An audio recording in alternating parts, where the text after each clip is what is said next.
She was never supposed to survive the exile. They stripped her of her name, her pack, her blood right to belong, and left her for the wolves that don't forgive. But Lyra Vance didn't just survive.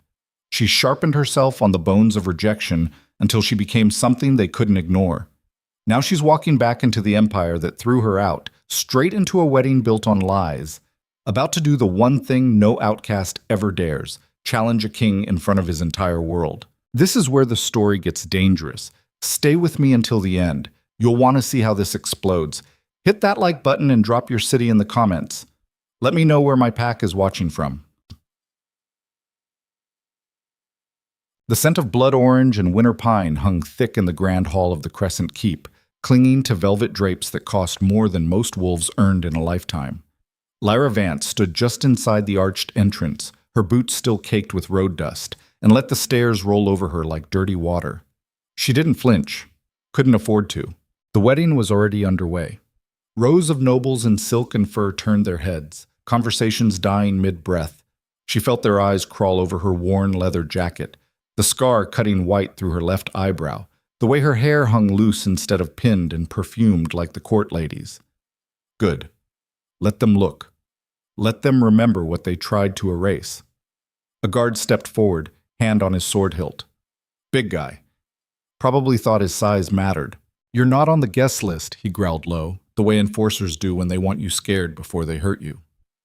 Lyra met his eyes without blinking. I don't do lists. His grip tightened. You need to leave. Now. She smiled then, sharp and cold. Or what? You'll make a scene at your precious king's alliance party? Go ahead. I'll wait. The guard's jaw worked. He wasn't used to outsiders with spines.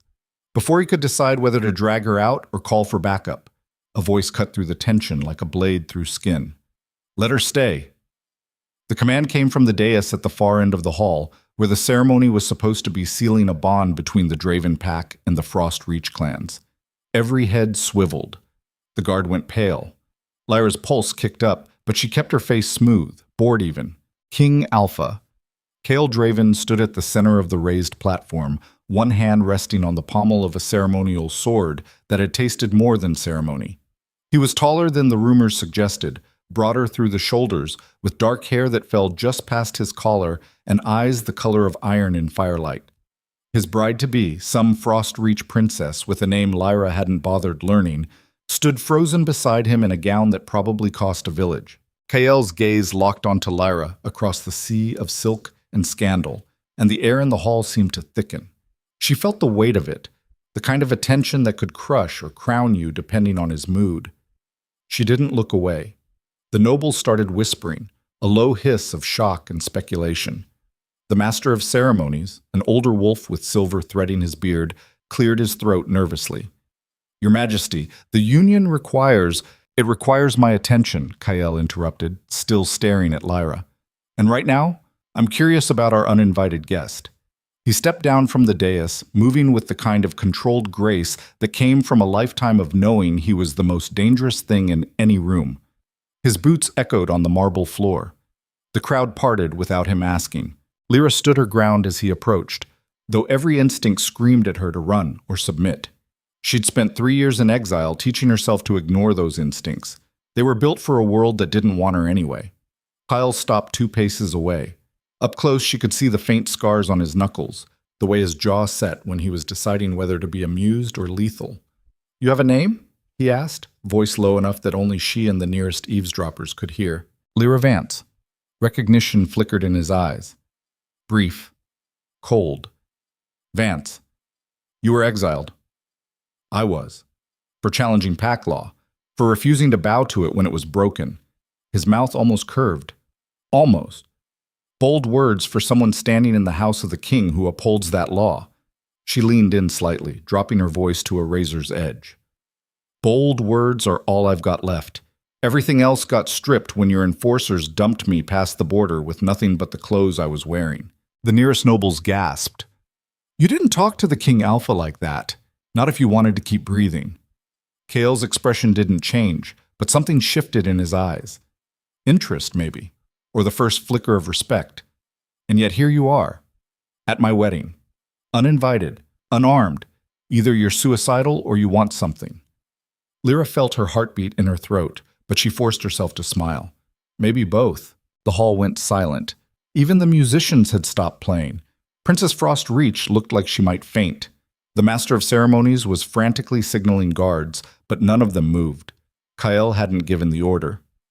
"State your business," Kael said, and this time his voice carried across the hall, meant for everyone. "If you came here to die, I'll grant it quickly. If you came for something else, speak now." This was it. The moment she'd been planning for 3 years, the reason she'd clawed her way back from nothing, the gamble that would either kill her or change everything. Lyra took a breath and let it out slow. Then she raised her voice, clear and sharp enough to cut through the shock. "I came to prove something." "Prove what?" Kael asked, and there was genuine curiosity in it now. "That you're not the king they think you are." The hall erupted. Nobles shouted. Guards moved forward. Someone called for her execution. The Frost Reach delegation looked ready to call off the alliance on the spot, but Kael raised one hand, and the chaos froze. "Explain," he said quietly. Lyra looked around at the sea of horrified, fascinated faces. "They all want to believe you're untouchable, unshakable, the alpha who never bends, never doubts, never bleeds. But I think that's a lie. I think you're just a man in a crown, playing a part because it's easier than being real." The silence now was absolute, deadly. Kael took one step closer. His voice dropped to a whisper meant only for her. "You're gambling your life on a theory." "I've got nothing left to lose," she whispered back. "Do you?" For a long moment, they stood there, locked in something that felt like a standoff and a conversation and a dare all at once. Lyra could see the calculations running behind his eyes, the weight of every alliance and enemy in the room pressing down on his next choice. Then she did the unthinkable. She looked him dead in the eye and said, loud enough for the entire hall to hear, "Kiss me, if you're truly a king." The world stopped. Guards froze mid-step. Nobles stood with mouths open. Princess Frost Reach made a strangled sound. Somewhere in the back, someone dropped a glass, and the shatter was the only noise in the entire keep. Kael didn't move, didn't blink. His expression was unreadable, carved from stone and shadow. Lyra's heart hammered against her ribs, but she kept her chin up, her gaze steady. She'd just committed the ultimate blasphemy, challenged the King Alpha during a sacred ceremony, demanded intimacy as if she had the right, insulted his authority in front of every power player in the Empire. There was no walking this back, no apology that would save her now. A voice broke the silence. Lord Garen, one of the Northern Pack leaders, his face red with fury. "This is an outrage, Your Majesty, she must be punished. Executed, immediately." Others joined in, a rising chorus of demands for blood. The Frost Reach princess's father, a barrel-chested man with ice in his beard, stepped forward. "King Draven, this insult cannot stand. If you allow this exile to mock your throne, you undermine the very foundations of our alliance." Kael still hadn't looked away from Lyra. She saw something flicker in his eyes. Anger, yes, but also something else. Something hungry and sharp and almost intrigued. "You know what you've done?" he asked her, voice so low only she could hear. "Started a war," she replied. "Or ended one. Depends on what you do next." His jaw tightened. "Why?" "Because I'm tired of watching cowards rule from behind ceremony and tradition. Because this empire is rotting from the inside and everyone's too afraid to say it. Because someone needed to make you choose who you really are. And you think a kiss will prove that? I think your reaction will." Kael exhaled slowly, and Lyra saw the exact moment he made his decision. It was there in the set of his shoulders, the slight curve of his mouth, the way his eyes went from calculating to committed. He turned to face the hall, his voice ringing out clear and absolute. "She challenged me. In front of witnesses. According to the old laws, the ones we claim to uphold, I have 2 options. Execute her for insolence or accept the challenge and bind her fate to mine." The hall exploded again. Lords shouted over each other. The Frost Reach delegation looked ready to storm out. Guards waited for orders that didn't come. Kael raised his hand again, and the noise died like someone had cut its throat. "I choose to accept."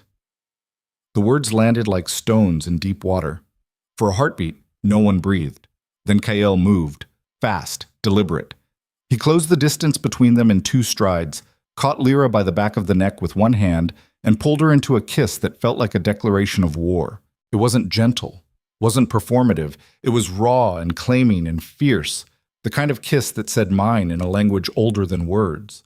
Lyra's hands came up instinctively, gripping his jacket to keep from falling, and for a moment the entire empire disappeared. There was only the heat of him, the taste of defiance and danger, the way her pulse roared in her ears. When he pulled back, his eyes were molten. "You wanted a king," he murmured against her mouth. "Careful what you wish for."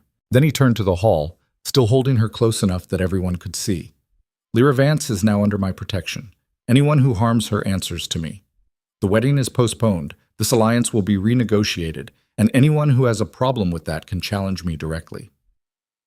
The silence that followed was the kind that came before avalanches. Lord Garen's face went from red to purple. The Frostreach king looked like he'd been slapped. Princess Frostreach was crying, though whether from relief or humiliation was unclear. The master of ceremonies looked like he might have a stroke. And in the back of the hall, hidden among the lesser nobles, 3 figures exchanged glances that said this changes everything. Kael released Lyra, but didn't step away. She could still feel the heat of his hand on her skin, the weight of what he'd just done settling over both of them like a noose or a crown. "You just destroyed your alliance," she said quietly. "I just saved it from being a lie," he replied. "Now come. We have a lot to discuss." He started walking toward a side exit, and after a heartbeat, Lyra followed. Behind them, the hall erupted into chaos. Nobles shouted, alliances fractured, guards moved to contain the situation. But Lyra didn't look back. She just gambled everything on a man she barely knew, in front of an empire that wanted her dead, and somehow, impossibly, she was still breathing. The real test, she knew, was just beginning. They walked through corridors lined with tapestries and torches, Kael's guards falling into step behind them without being asked. No one spoke. The only sound was boots on stone and the distant roar of the hall they'd left behind. Finally, Kael pushed open a heavy oak door and gestured her inside. It was a war room. Maps covered the walls. A table in the center held markers for territories and troop movements. This was where strategy happened, where empires were built or broken. Kael closed the door behind them, and suddenly they were alone. Lyra turned to face him, and the weight of what had just happened hit her all at once. Her hands were shaking. She forced them still. "That was either the smartest or stupidest thing I've ever done," she said. Kael leaned against the door, arms crossed, studying her with an intensity that made her feel stripped bare. "You tell me. What was your plan after I kissed you? Assuming I didn't just have you executed on the spot." "I didn't have one." He raised an eyebrow. "You challenged the King Alpha in front of the entire empire without an exit strategy?" "The exit strategy was survive the next 5 minutes. Everything after that is improvisation." To her surprise, he laughed. Actually laughed. Low and rough. "God help me. I believe you." Lyra's leg suddenly felt unsteady. She moved to the table, gripping the edge. "You just ended your alliance, humiliated a princess, made enemies of half the room." "Why?" Kael pushed off the door and walked to the window overlooking the courtyard below. "Because you were right." "About what?" "About this empire rotting from the inside. About me playing a part. About alliances built on fear instead of loyalty." He turned to look at her, and there was something raw in his expression now, something that looked almost like relief. "I've been holding this throne together with threats and tradition for 5 years, watching good wolves die for bad laws. Marrying women I don't love to secure borders I don't believe in. And I was going to keep doing it because that's what kings do. Until I walked in," Lyra said. "Until you walked in and said the one thing no one else had the guts to say." He moved closer, and Lyra's breath caught. "You called me a coward in front of everyone who matters. You dared me to be real, and you were ready to die for it. I told you. I had nothing left to lose." "Everyone has something to lose," Kael said quietly. "Life. Hope. The chance to be more than what broke them. You just decided yours was worth spending." They stood there in the war room, 2 people who'd just rewritten the future of an empire on impulse and defiance, and Lyra felt something shift in the air between them. Not trust. Not yet. But the foundation of it. The possibility. So what now? She asked. You made me your problem in front of everyone. They'll come for me. For us. Let them, Kael said. His hand moved to rest on the table beside hers, close enough to touch, but not quite. You wanted to prove I was more than a king playing dress-up? Fine. Help me prove it. Stay. Fight with me instead of against me. Show this empire what real strength looks like. And if I say no, then I'll honor my word and protect you until you decide where you want to go. But I don't think you'll say no. Why not? Because you didn't come here just to burn it down. You came here to see if anything was worth saving. Lyra's throat tightened. He'd seen through her in 5 minutes flat, seen past the bravado and the anger to the truth underneath. She had come looking for something, proof that the empire that exiled her wasn't completely lost, that somewhere in all the corruption and cruelty there was still something worth fighting for. She'd just never expected to find it in the king himself. Before she could answer, the door burst open. A guard, breathless and pale. Your Majesty, the Frost-Reach delegation is demanding an audience. Lord Garen has called for a council of pack leaders, and there are reports of movement on the eastern border. Multiple scout teams. Unknown affiliation. Kael's expression went cold and tactical in an instant. How many? At least 300, possibly more. The guard stopped. In the distance, a bell began to toll. The alarm bell, the one that meant invasion. Kael's eyes met Lyra's across the war room. You wanted to see if I was really a king? He grabbed his sword belt from a hook on the wall and buckled it on. Let's find out together. And as the alarm bells rang out across the Crescent Keep, as nobles scrambled and guards mobilized and an empire held its breath, Lyra Vance realized with perfect, terrifying clarity that she'd just walked into something far bigger and more dangerous than a wedding. She'd walked into a war, and the man she'd just dared to kiss was either going to save the empire or watch it burn with her standing right beside him. The alarm bells kept ringing, each peal hammering into the stone walls of the Crescent Keep like a fist demanding entry. Lyra watched Kael transform in front of her, the shift so complete it was almost physical. The man who'd kissed her minutes ago vanished, replaced by something harder, colder, built for violence. His hand went to the sword at his hip, fingers curling around the pommel with the ease of long practice. Get to the east tower, he told the guard. Tell Commander Reese to mobilize the outer perimeter. No one enters or leaves without my direct order. The guard saluted and bolted. Kael turned to Lyra, and there was calculation in his eyes now, the kind that weighed risk and reward in heartbeats. You need to stay here, he said. The war room is the most defensible position in the keep. Guards will be posted outside. Lyra felt something hot and sharp spike through her chest. You're locking me in. I'm keeping you alive. By making me a prisoner? His jaw tightened. You just became the most valuable piece on the board. Every enemy I have will want to use you against me. That kiss made you a target. That kiss was your choice, she shot back. Don't pretend I forced your hand. The air between them went taut as wire. Kael stepped closer, close enough that she could see the flecks of amber in his gray eyes, the way a muscle jumped in his cheek. You're right, he said quietly, voice dropping to something dangerous. It was my choice, and now I have to live with the consequences. So do you. Which means until I know who's out there and what they want, you stay where I can protect you. Lyra wanted to argue, wanted to tell him she'd survived 3 years in exile without his protection, that she didn't need a cage even if it came with good intentions. But the bells kept ringing, and somewhere beyond these walls, an unknown force was moving, and she wasn't stupid enough to think her pride mattered more than survival. Fine, she said. But when this is over, we talk about what protection actually means. Because I didn't claw my way back here to become someone's pretty secret. Something flickered in his expression. Almost a smile. Almost respect. When this is over, he agreed. Then he was gone, the door closing behind him with a finality that felt like a sentence. Lyra stood alone in the war room, surrounded by maps of an empire that had once thrown her away and was now bleeding to keep her safe. The irony tasted like copper. She moved to the window. Below, the courtyard had transformed into controlled chaos. Guards streamed toward the eastern wall. Horses were being saddled, weapons distributed. She could see Kael striding through it all, issuing orders, and wolves moved to obey without question. This was what a king looked like when the crown stopped being ceremony and became command. The door opened behind her. Lyra spun, hand going instinctively to the knife she kept in her boot, but it was just a servant. Young girl, maybe 16, with dark hair and nervous eyes. His Majesty sent me to attend to you, the girl said, dropping into an awkward curtsy. I'm Marin. I brought water and he said you might need these. She held out a bundle. Clean clothes. A leather vest reinforced with steel plates. Boots that actually fit. Lyra stared at them, something twisting in her chest.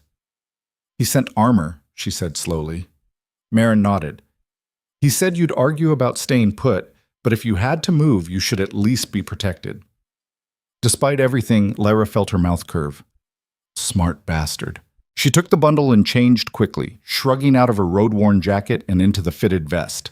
It was good work, custom-made for mobility and defense, the kind of thing you gave someone you expected to fight beside, not hide away. When she turned back, Marin was watching her with something like awe. Is it true? The girl asked quietly. That you challenged the King Alpha during the wedding? Lyra buckled the vest and met her eyes. Yeah, it's true. Why? The question hung there, simple and impossible. Why did anyone do the things that changed their lives forever? Because they were desperate. Because they were angry.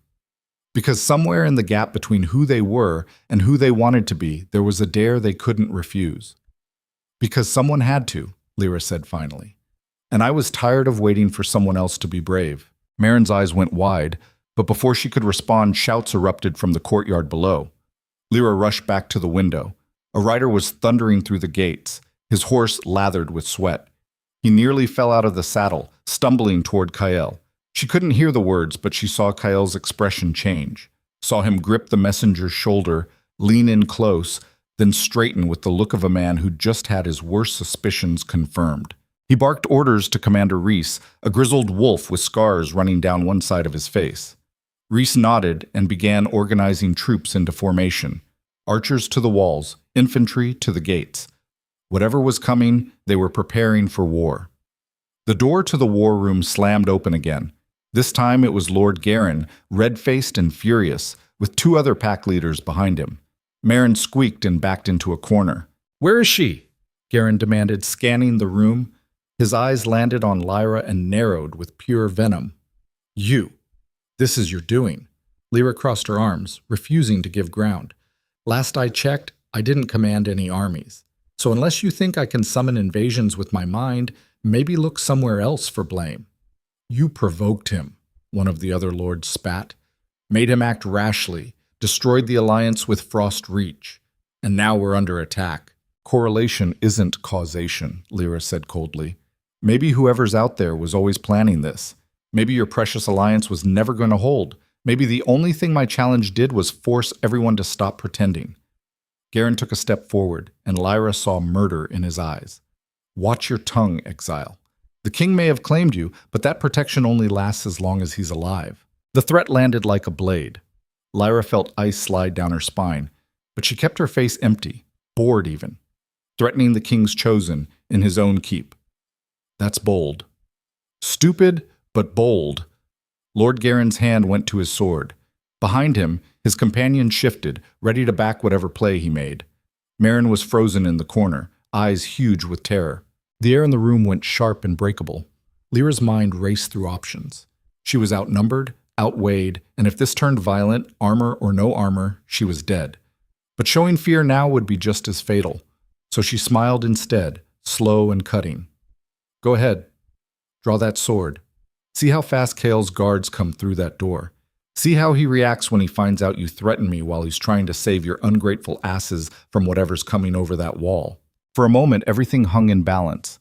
Then the door opened again, and Commander Reese filled the doorway, hand on his weapon. Lord Garin, his voice was gravel and warning. The King Alpha requests your presence on the eastern wall, immediately. Garin's lip curled, but he stepped back. This isn't over, he said to Lyra. Nothing ever is, she replied. He left, his companions following like dogs on a leash. Reese gave Lyra a long look, something almost like approval in his weathered face. The king said you'd make enemies fast, he said. Didn't mention you'd enjoy it. I don't enjoy it, Lyra said, but I'm good at it. Reese grunted. Stay in this room. We don't know who we can trust yet, and you're the lightning rod for every grudge in this keep." He left before she could argue, posting 2 guards outside the door. Lyra heard the lock click and wanted to scream. She'd gone from exile to prisoner in the span of an hour, and the worst part was that everyone doing it claimed to be protecting her. Marin emerged from her corner, still shaking. "You really aren't afraid of them?" It wasn't a question. Lyra looked at the girl and saw something of herself from years ago, before exile hardened her into edges. "I'm terrified," Lyra admitted. "But fear doesn't get you anywhere if you let it make your choices for you. Sometimes you have to act like you're not scared until it becomes true." Before Marin could respond, an explosion rocked the keep. The floor shuddered. Dust rained from the ceiling. Somewhere outside, men were shouting. Steel rang against steel. Lyra ran to the window. The eastern wall was under attack. Not by an army, by something worse. Wolves in black armor with no identifying marks, moving with the kind of precision that spoke of training and purpose. They weren't trying to breach the wall. They were already inside. "Sabotage," Lyra breathed. They had people planted in the keep. Another explosion, this one closer. Orange light bloomed from somewhere in the lower levels. Fire. They were burning the keep from within. Marin grabbed Lyra's arm. "We need to leave. If the fire spreads..." The door was locked. Lyra hammered on it, shouting for the guards. No answer. She pressed her ear to the wood and heard nothing. Either they'd fled or they were dead. She turned, scanning the room for options. The window was too high to jump without breaking something important. The door was solid oak reinforced with iron. They were trapped in the safest room in the keep while it burned around them. "Think," she told herself. "Think like someone who survived 3 years with nothing." Her eyes landed on the maps. Not just decorative. These were working documents, marked with supply lines, secret passages, defensive positions. She crossed to the table and spread them out, searching. There had to be something. Marin joined her, surprisingly calm now that action replaced waiting. "What are we looking for?" "A way out that doesn't involve the door." "There." Marin's fingers stabbed at a point on the map. "Old Servant's Passage. It runs behind the war room. My mother used to work in the keep. She told me stories." Lyra followed the line on the map. It led down to the kitchens and out to the courtyard. Not ideal, but better than burning alive. "Where's the entrance?" Marin moved to the far wall, running her hands over the stone. "Here. It should be..." She pressed something, and a section of the wall groaned inward, revealing darkness and the smell of dust and old secrets. Lyra grabbed a torch from the wall sconce. "After you." They plunged into the passage, the stone closing behind them with a sound like a tomb ceiling. The passage was narrow, built for servants to move unseen, and it forced them into single file. Marin led, moving with the confidence of half-remembered childhood knowledge. Lyra followed, one hand on her knife, every nerve screaming. Behind them, muffled by stone, another explosion shook the keep. The attackers were systematic, destroying the infrastructure, sowing chaos. This wasn't a raid. It was an assassination attempt dressed up as an invasion, and Kael was out there in the middle of it, holding together an empire that was trying to tear itself apart. The passage opened into a storage room near the kitchens. Smoke was already creeping under the door, thick and acrid.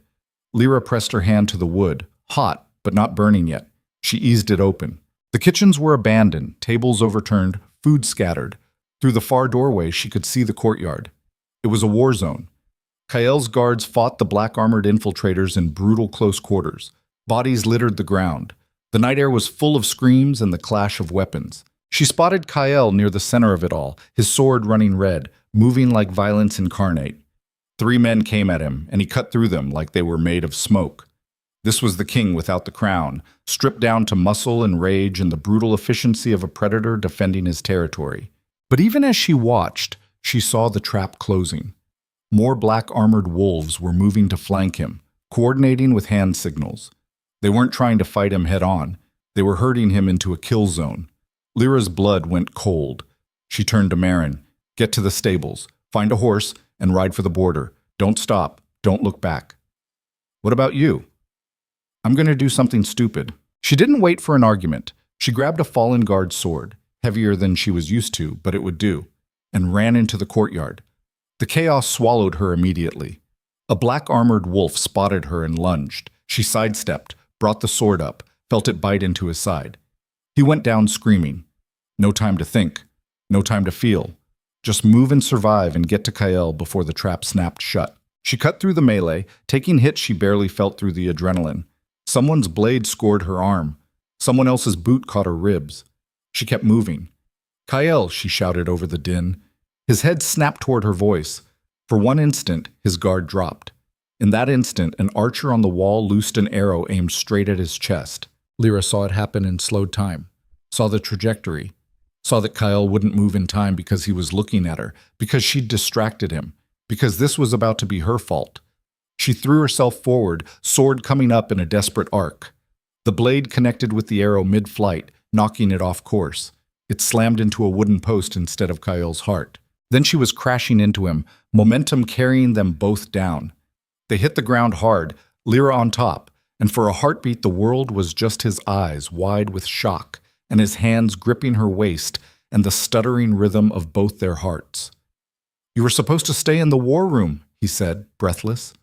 "Your war room was on fire." He rolled them, putting his body between her and the fighting, scanning for the next threat. Around them, his guards were pushing back the infiltrators, forming a protective circle. Commander Reese appeared, blood-spattered and grim. "Secure the perimeter," Kael ordered. "Find out who's coordinating this and bring them to me alive." Reese nodded and disappeared back into the chaos. Kael looked down at Lyra, still pinned beneath him, and something raw flashed across his face.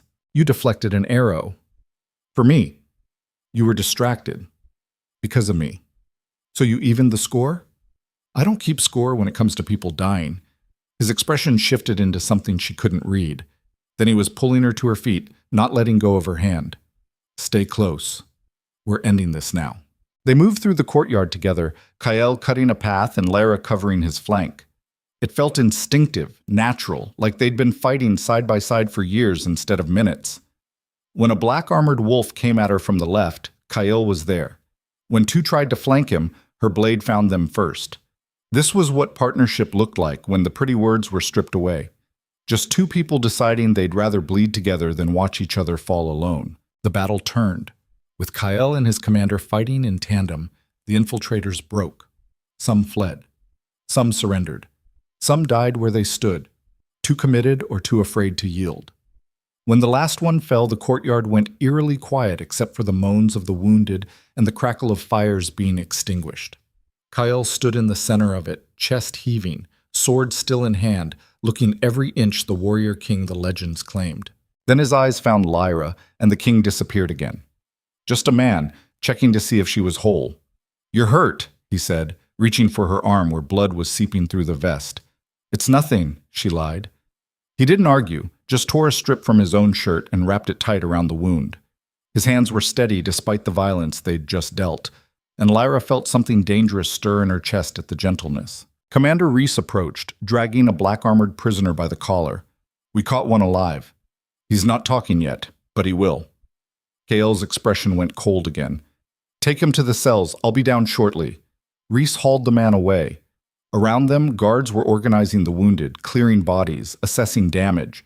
The keep had held, but barely. Kael turned to survey the destruction, and Lyra saw the weight of it settle on him. Every dead guard, every burned building, every alliance fractured by tonight's chaos. It was all on his shoulders, and he bore it like he was built for nothing else. "This was coordinated," she said quietly. "They knew the layout, knew where to hit to do maximum damage." "Inside job," Kael agreed. "Someone in my court is working with whoever sent those wolves. You have suspects?" "I have a list." He looked at her, and there was something bleak in his eyes. "It's a long one." Lyra understood then what it cost to rule. Not the glory or the power, but the constant calculation of who to trust and who would kill you the moment your back was turned.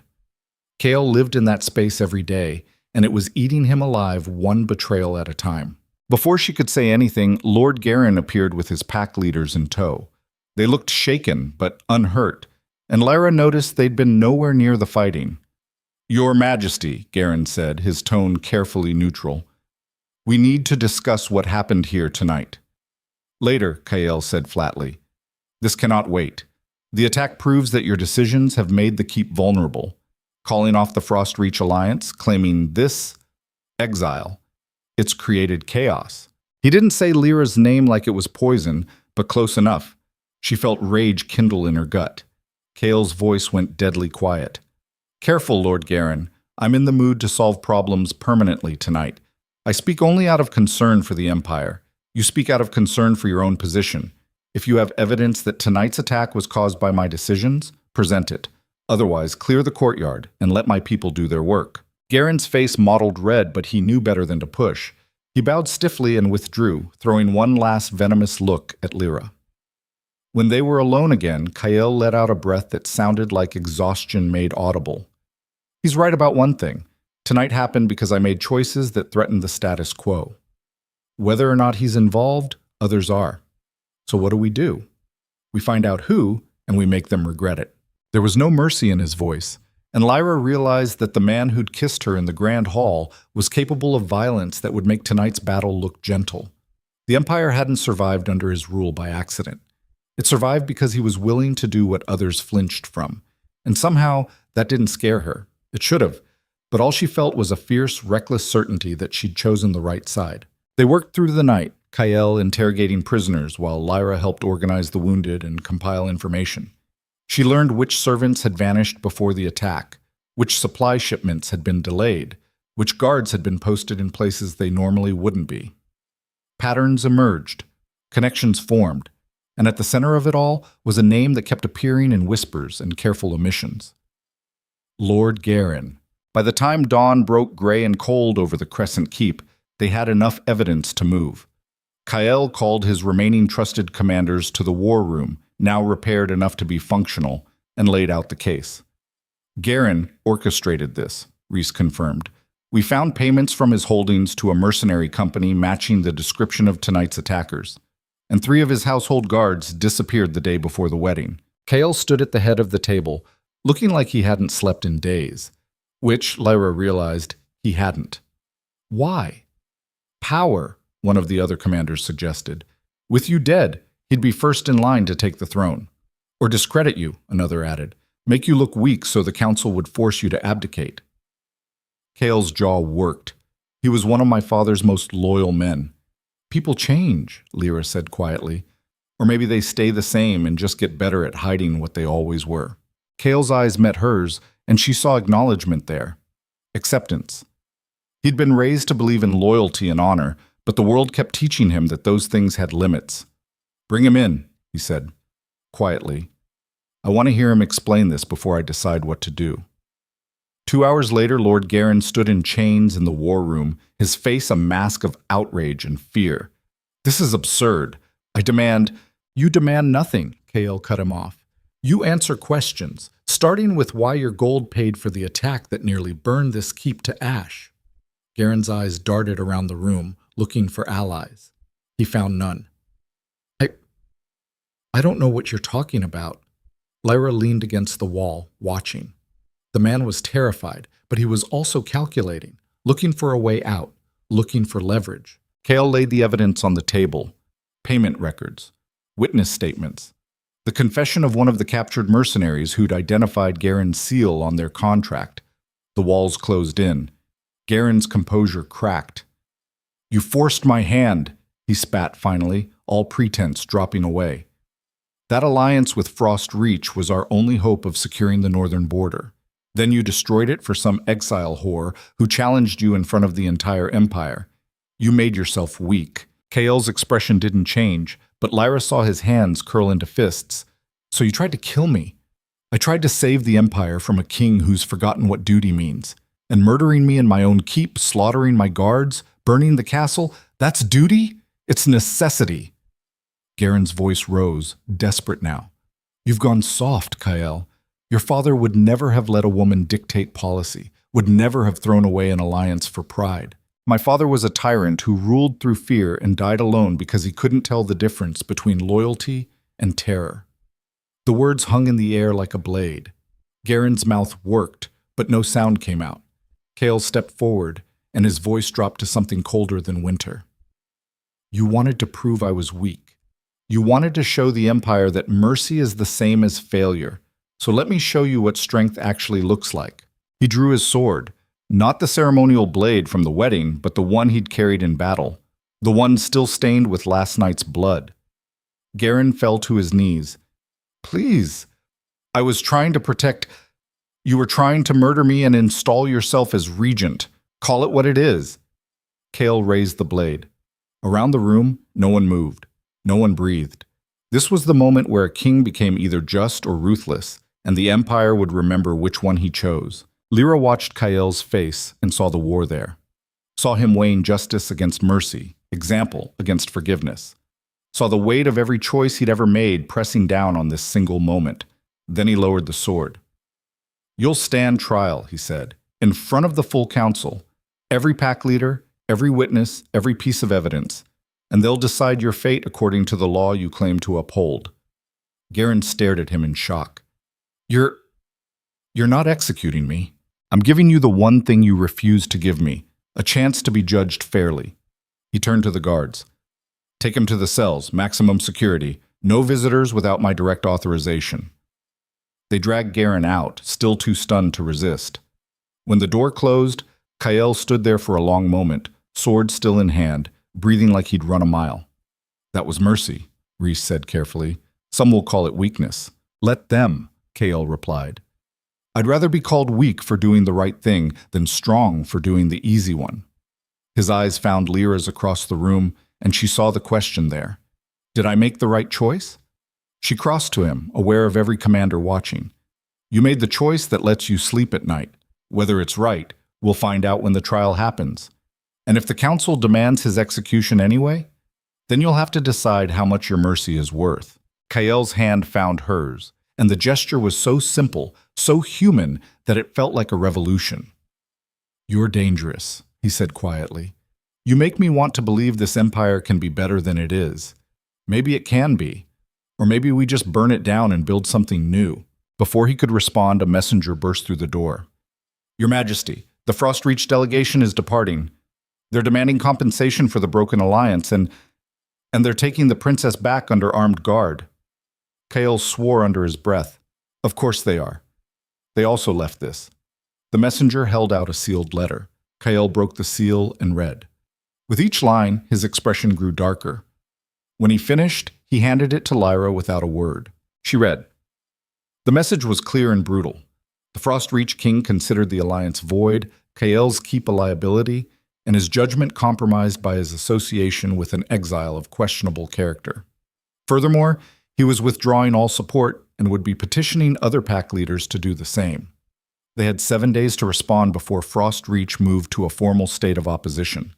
It was a political death sentence wrapped in diplomatic language. So they're declaring war, Lyra said flatly. Not yet, but soon. Kael looked at his commanders. How many can we muster if they march? 3,000, maybe 4 if we call in the outer territories. Rhys didn't sound optimistic. Frostreach can field twice that with their allies. The math was simple and ugly. In a straight fight, they'd lose. Then we don't give them a straight fight, Lyra said. Everyone turned to look at her. You said this empire is rotting from the inside.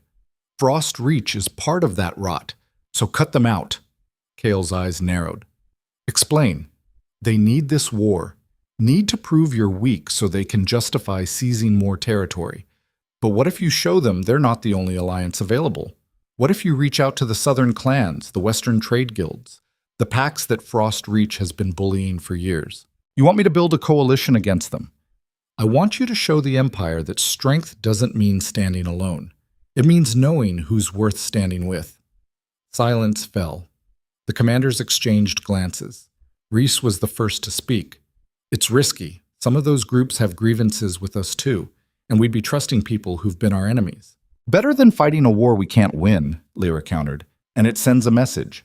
That this empire is changing, that the old ways of fear and isolation are over.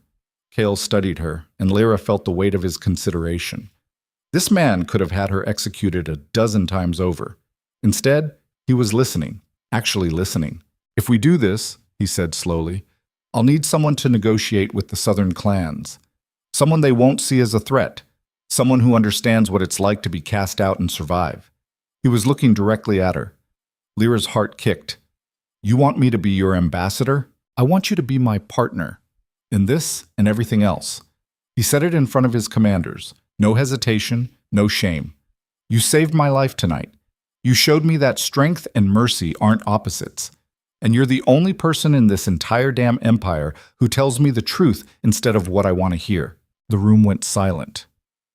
Lyra felt every eye on her, felt the magnitude of what he was offering. Not just protection, not just survival, but a place in the empire that had once destroyed her, a chance to reshape it from within.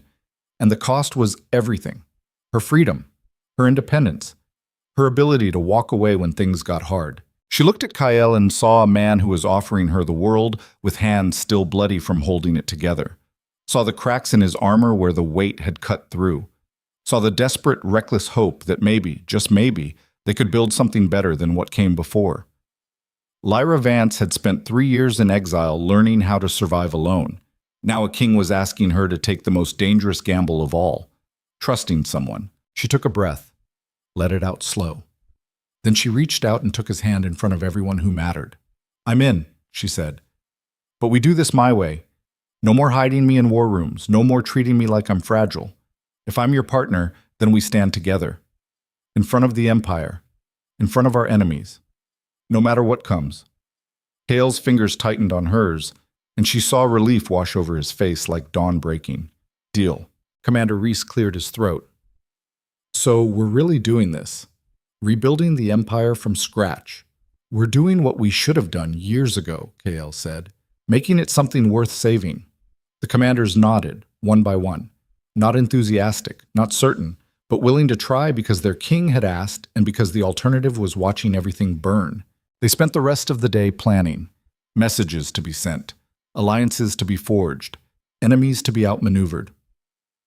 By the time night fell again, Lyra's head was spinning with names and territories and the intricate web of politics that held the empire together.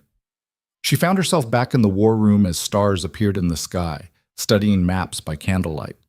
Kyle was supposed to be resting, but she wasn't surprised when the door opened and he walked in. Couldn't sleep? She asked. Haven't really slept in 5 years. He moved to stand beside her at the table. Too many people trying to kill me. That's a hell of a way to live. It's the only way I know. He was quiet for a moment, then, what you said earlier, about cutting out the rot. You weren't just talking about Frost Reach, were you? Lyra met his eyes. No. I was talking about all of it. The corruption, the fear, the idea that strength means never showing weakness. This empire is eating itself from the inside because no one's willing to admit that the old ways are killing us. And you think we can change that? I think we have to try. Because if we don't, everything you're fighting for dies anyway. Kale's hand came up to cup her face, thumb brushing over the scar on her eyebrow. You're the bravest person I've ever met, walking back into a world that destroyed you, demanding it be better. I'm terrified every second of every day, she admitted. But fear doesn't mean stop. It means the thing you're doing matters. He leaned in, and this time when he kissed her, it wasn't for an audience. It was just them. 2 people who'd chosen each other in the middle of a war, gambling that what they built together would be stronger than what tried to break them apart. When they pulled apart, Kyle rested his forehead against hers. We're going to have enemies everywhere. Frost Reach, Garen's allies, the nobles who think you're corrupting me. This doesn't get easier.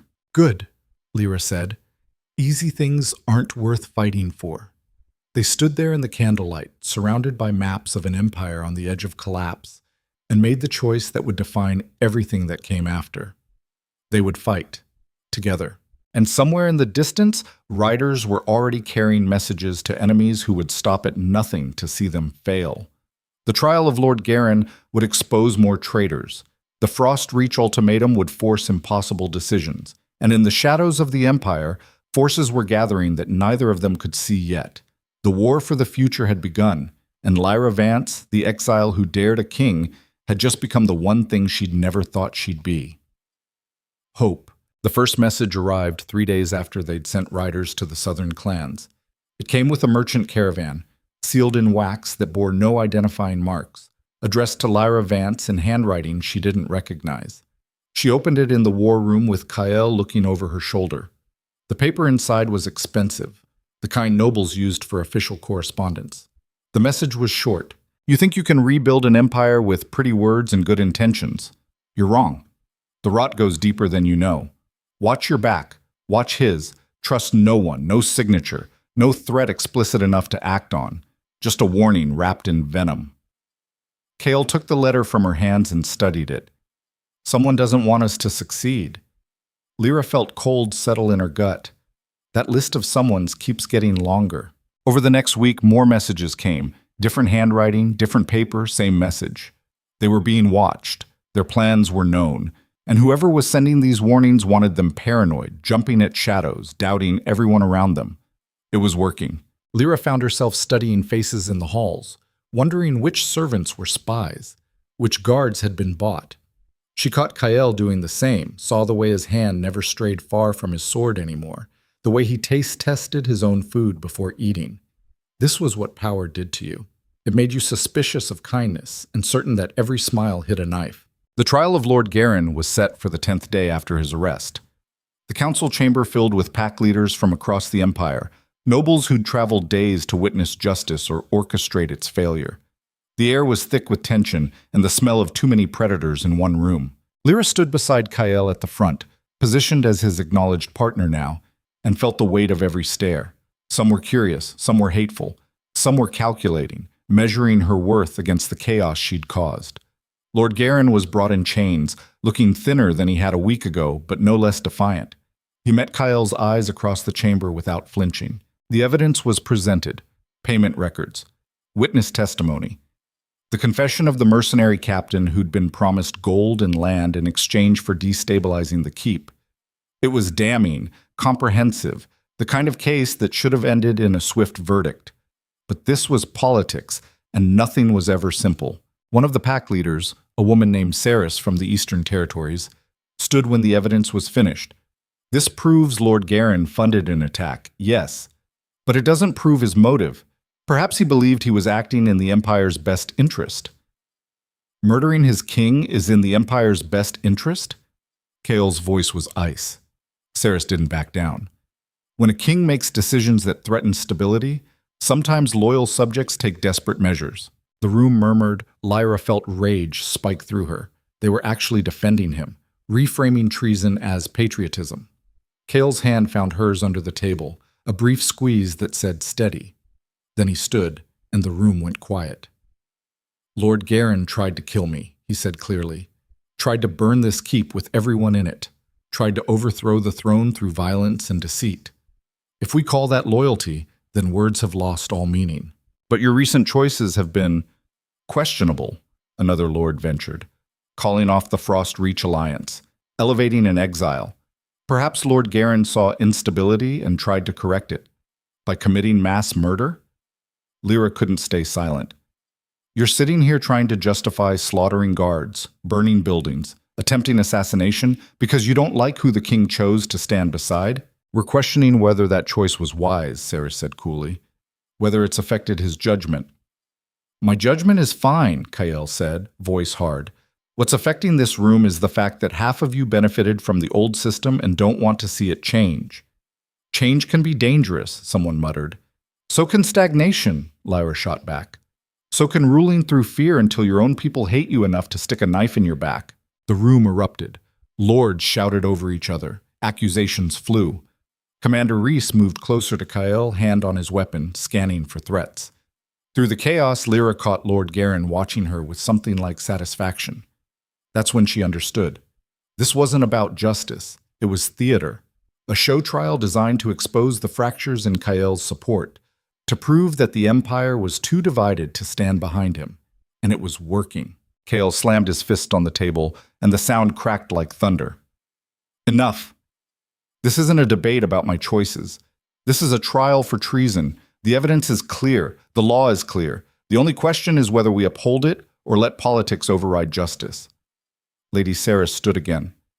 Then perhaps we should vote. Let the council decide Lord Garin's fate according to our collective wisdom. That wasn't protocol. Treason was supposed to be the king's judgment, but Kael was being backed into a corner, and refusing the vote would look like tyranny. He met Lyra's eyes. She saw the calculation there, the impossible choice. Accept the vote and risk looking weak, refuse and confirm their accusations of instability. Fine, Kale said. We vote. But understand this. Whatever the outcome, I will remember who stood for justice and who stood for convenience. The vote was called. One by one, the pack leaders declared their judgment. Guilty or not guilty. Execution or exile or clemency. The numbers came in close. Too close. When the final count was tallied, Lord Garin was found guilty by a margin of 3 votes. The sentence was exile, not execution, permanent banishment beyond the Empire's borders. Garin would live, and everyone in that room knew he'd spend that life working to destroy Kael from the outside. The chamber emptied slowly, lords and ladies filing out in clusters, whispering. Lyra watched them go and felt something like despair settle over her. They'd won the trial, but lost something more important, the illusion of unity, the belief that Kael's rule was unshakable. Kael stood at the window, staring out at the courtyard below. His shoulders were tight with tension that hadn't been there a week ago. That was a disaster, he said quietly. You got your guilty verdict, by 3 votes, and the sentence was a compromise that satisfies no one. Garen's allies think I'm vindictive.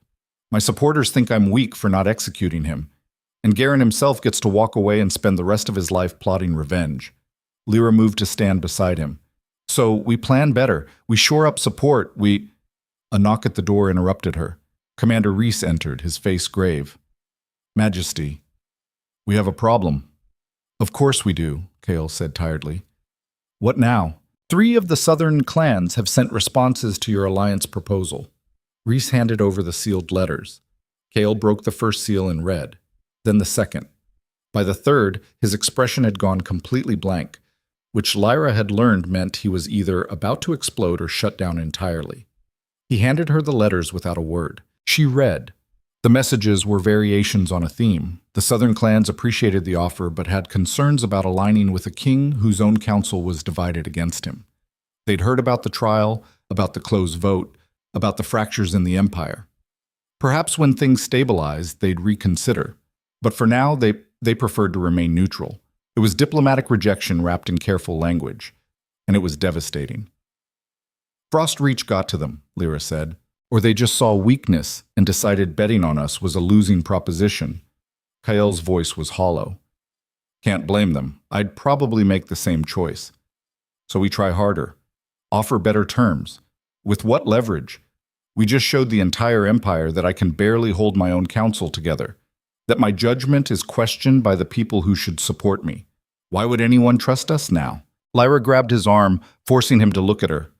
Because giving up means they win. Means Garen was right. Means everything we fought for was pointless. Maybe it was. The words hit like a slap. Lyra stepped back, staring at him. You don't mean that. Kael finally met her eyes, and what she saw there was worse than anger. It was defeat, exhaustion, the kind of bone-deep weariness that came from fighting battles you couldn't win. I've been doing this for 5 years, he said, holding this empire together through force and fear and sheer stubbornness. And for what?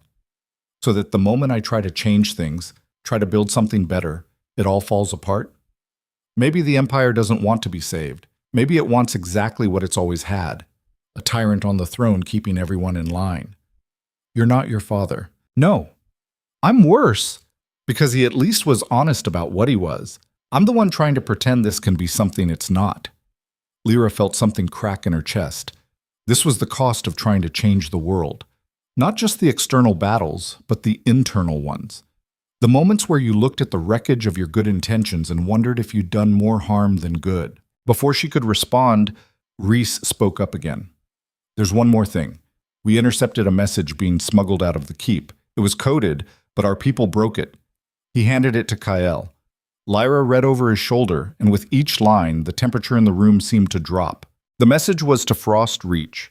It detailed Kael's plans for the southern alliances, his troop movements, his weak points in the border defenses. It was a complete intelligence dump, enough to let an invading force cut through the empire like a knife through silk. And it was signed with a seal Lyra recognized. Commander Reese's seal. The silence that followed was absolute. Kael looked up at Reese slowly. The commander's face had gone white. That's not mine, Reese said, voice shaking. I never sent that. I would never. Someone forged your seal, Lyra said, mind racing. Someone with access to your quarters. Someone who knew your schedule well enough to time the message during the trial when everyone was distracted.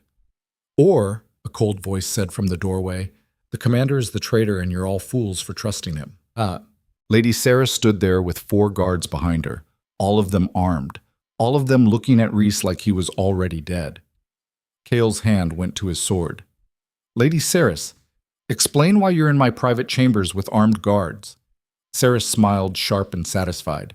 Because I'm placing Commander Rhys under arrest for treason, and because I'm invoking the Council's right to protective custody of the throne during times of instability. That's not a real law, Lyra said. It is if enough Council members agree. And after today's vote, I think you'll find I have the support. This is a coup, Kale said flatly. This is protection. You've proven you're not stable enough to rule alone. Your judgment is compromised. Your keep was infiltrated. Your closest advisor is apparently selling secrets to our enemies. The Council has a responsibility to step in, over my dead body. That can be arranged, Sarah said pleasantly. But I'd prefer not to. You're more useful alive and compliant. So here's what's going to happen. Commander Rhys goes to the cells to await trial. You submit to Council oversight for all major decisions. And your exile companion is removed from the keep for the safety of the Empire. The guards moved forward. Rhys went for his weapon, but Kael caught his wrist. Don't. That's what they want. An excuse to call you violent. Rhys looked like he wanted to argue, but he lowered his hands. Let them arrest me. We'll prove this is a forgery. The guards clapped him in irons and hauled him out. Rhys met Kael's eyes one last time before he disappeared through the door, and Lyra saw the message there. Trust no one. Saris turned her attention to Lyra. You have 1 hour to gather your things and leave. Try to stay, and you'll be removed by force. On whose authority? Lyra demanded. Mine, a new voice said. Lord Corwin, another council member, stepped into the room. Behind him, 2 more lords. They'd come prepared, coordinated. This had been planned long before the trial. Kael's voice was deadly quiet. You're all in on this. We're saving the Empire from your mistakes, Corwin said. You've become a liability, Kael. We're not overthrowing you, just guiding you back to stability. By arresting my people and exiling my partner. By removing corrupting influences. Saris's eyes fixed on Lyra like she was looking at something rotten. She's poison. She's turned you against the traditions that kept this empire strong, made you weak. Lyra felt rage burn through her, hot and clarifying. You're terrified, not of me, of change, of losing the power you've hoarded while the empire rotted around you. We're done listening to you, Saris snapped. Guards, remove her. They stepped forward. Kyle moved to block them, hand on his sword. Touch her and die. The room went still. Saris's smile faded. Kael, be reasonable. You can't fight all of us. Watch me. For a moment, it looked like blood would spill right there. Then Lyra put her hand on Kael's arm. Don't, she said softly. This is what they want. You fighting the council, proving you're unstable. I'm not letting them take you. You don't have a choice. She forced herself to meet his eyes, to keep her voice steady even as everything inside her was screaming. If you fight this now, they'll have grounds to remove you completely. They'll call it madness, tyranny, and everything we worked for dies. So I just let them win? You let them think they've won. Then we outmaneuver them. Kael's jaw worked. His hand tightened on his sword hilt, knuckles white. Lyra could see the war happening behind his eyes. Every instinct telling him to fight. Every bit of strategy telling him it would be suicide. Finally, he stepped back. His hand fell away from the weapon. Lyra felt relief and grief crash over her in equal measure. She turned to the guards before she could change her mind. I'll go. But I want it on record that this is illegal, unjust, and cowardice dressed up as governance. Your objection is noted, Saris said with false sweetness. Now move. Lyra grabbed the few possessions she'd accumulated in her brief time back in the keep. A change of clothes. The armor Kael had given her. The knife she'd carried through exile. Kael followed her to the door, the guards watching his every move. At the threshold, he caught her hand. This isn't over, he said, voice low and fierce. I'll find a way to fix this. I know, just don't get yourself killed doing it. She wanted to say more, wanted to tell him that the past week had meant something, that standing beside him had felt like finally finding a place to belong. But the guards were watching, and Saris was smirking, and giving them that satisfaction would hurt worse than leaving. So she just squeezed his hand once and walked out. They escorted her through the keep like a criminal, past servants who wouldn't meet her eyes, past nobles who watched with satisfaction, down to the main gates where a horse waited with basic supplies. "You have until sunset to clear the border," one of the guards said. "After that, you're fair game for anyone who wants to collect the bounty." Lyra's head snapped up. "What bounty?" Saris appeared from the shadows, still wearing that poisonous smile. "Did I forget to mention?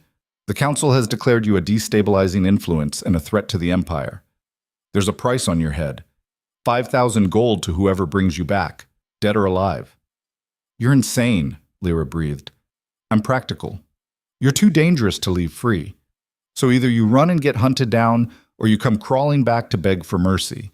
Either way, you're out of our king's life." She walked away, leaving Lyra standing at the gates with the understanding settling over her like ice water.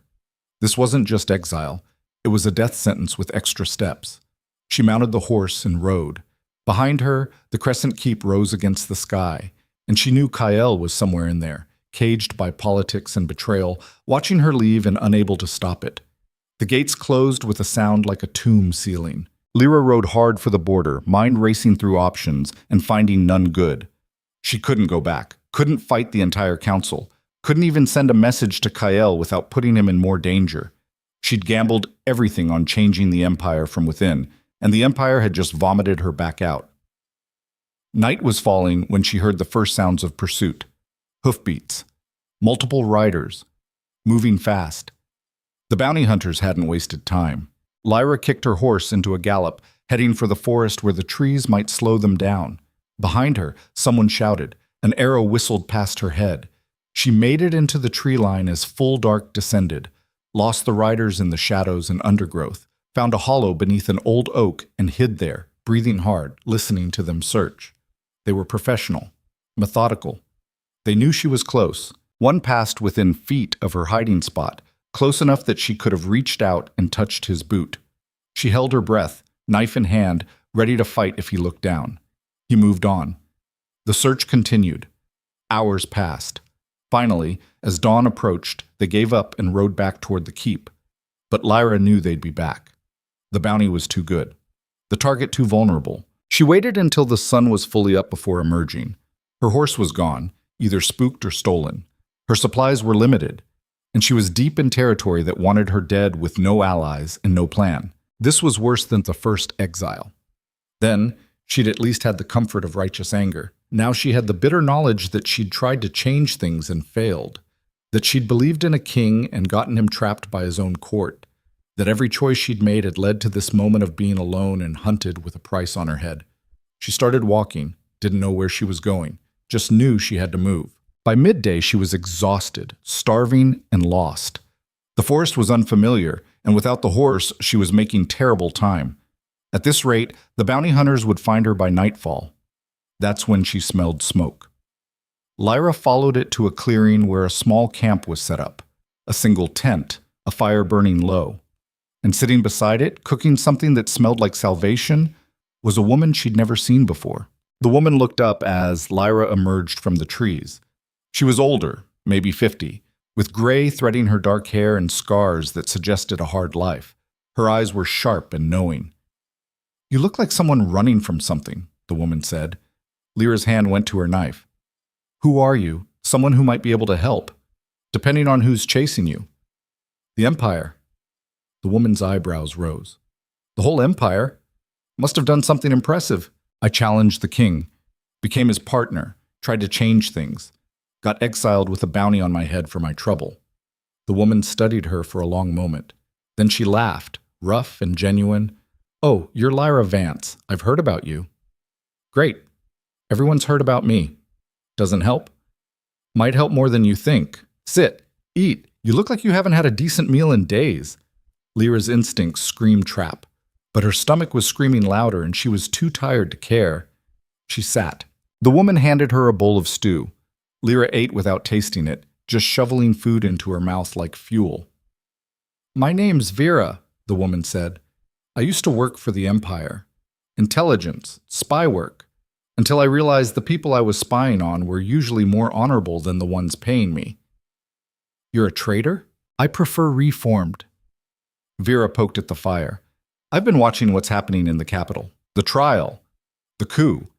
You getting thrown out, and I have some information you might find useful. Lyra set down the bowl. What kind of information? The kind that explains why Commander Reese's seal was on that message to Frost Reach. She pulled out a folded paper and handed it over. Lyra unfolded it. It was a detailed account of movements in and out of Reese's quarters over the past month. Names, dates, times. And at the center of it all, one name that appeared over and over. Marin, the young servant girl, the one who'd helped Lyra escape the burning war room, the one who'd looked at her with such admiration. Lyra's blood went cold. She was the spy? Vera nodded. Planted in the keep 2 years ago. Sleeper agent for Lady Saris. She's the one who stole Reese's seal, who passed intelligence to the council, who probably started half the fires during the attack to create chaos. Why are you telling me this? Because I'm tired of watching good people get crushed by systems that don't deserve to survive. And because I think you and your king might actually have a chance to build something better, if you survive. How do I survive with every bounty hunter in the Empire looking for me? Vera smiled, and it was sharp enough to cut. You don't survive. You disappear. And while everyone thinks you're dead, you do what I've been doing for the past 3 years. You build a network, gather intelligence, find the pressure points. And when the time is right, you strike from a position they never saw coming. Lyra looked at the woman across the fire, saw the hard-won wisdom in her eyes, the scars that told stories of battles fought and survived. This was what exile could make you if you were strong enough. Not a victim, a weapon. What's in it for you? Lyra asked. Revenge? Redemption? Take your pick. She stood and kicked dirt over the fire. I'm offering you a choice, Lyra Vance. Run and spend your life looking over your shoulder. Or fight and maybe take back the empire that threw you out. It wasn't really a choice at all. Lyra stood, met Vera's eyes, and felt something shift inside her. Something harder, colder, more dangerous than anything the exile had forged the first time. Teach me, she said, everything you know. How to gather intelligence, how to move unseen, how to tear down an empire from the shadows. Vera's smile widened.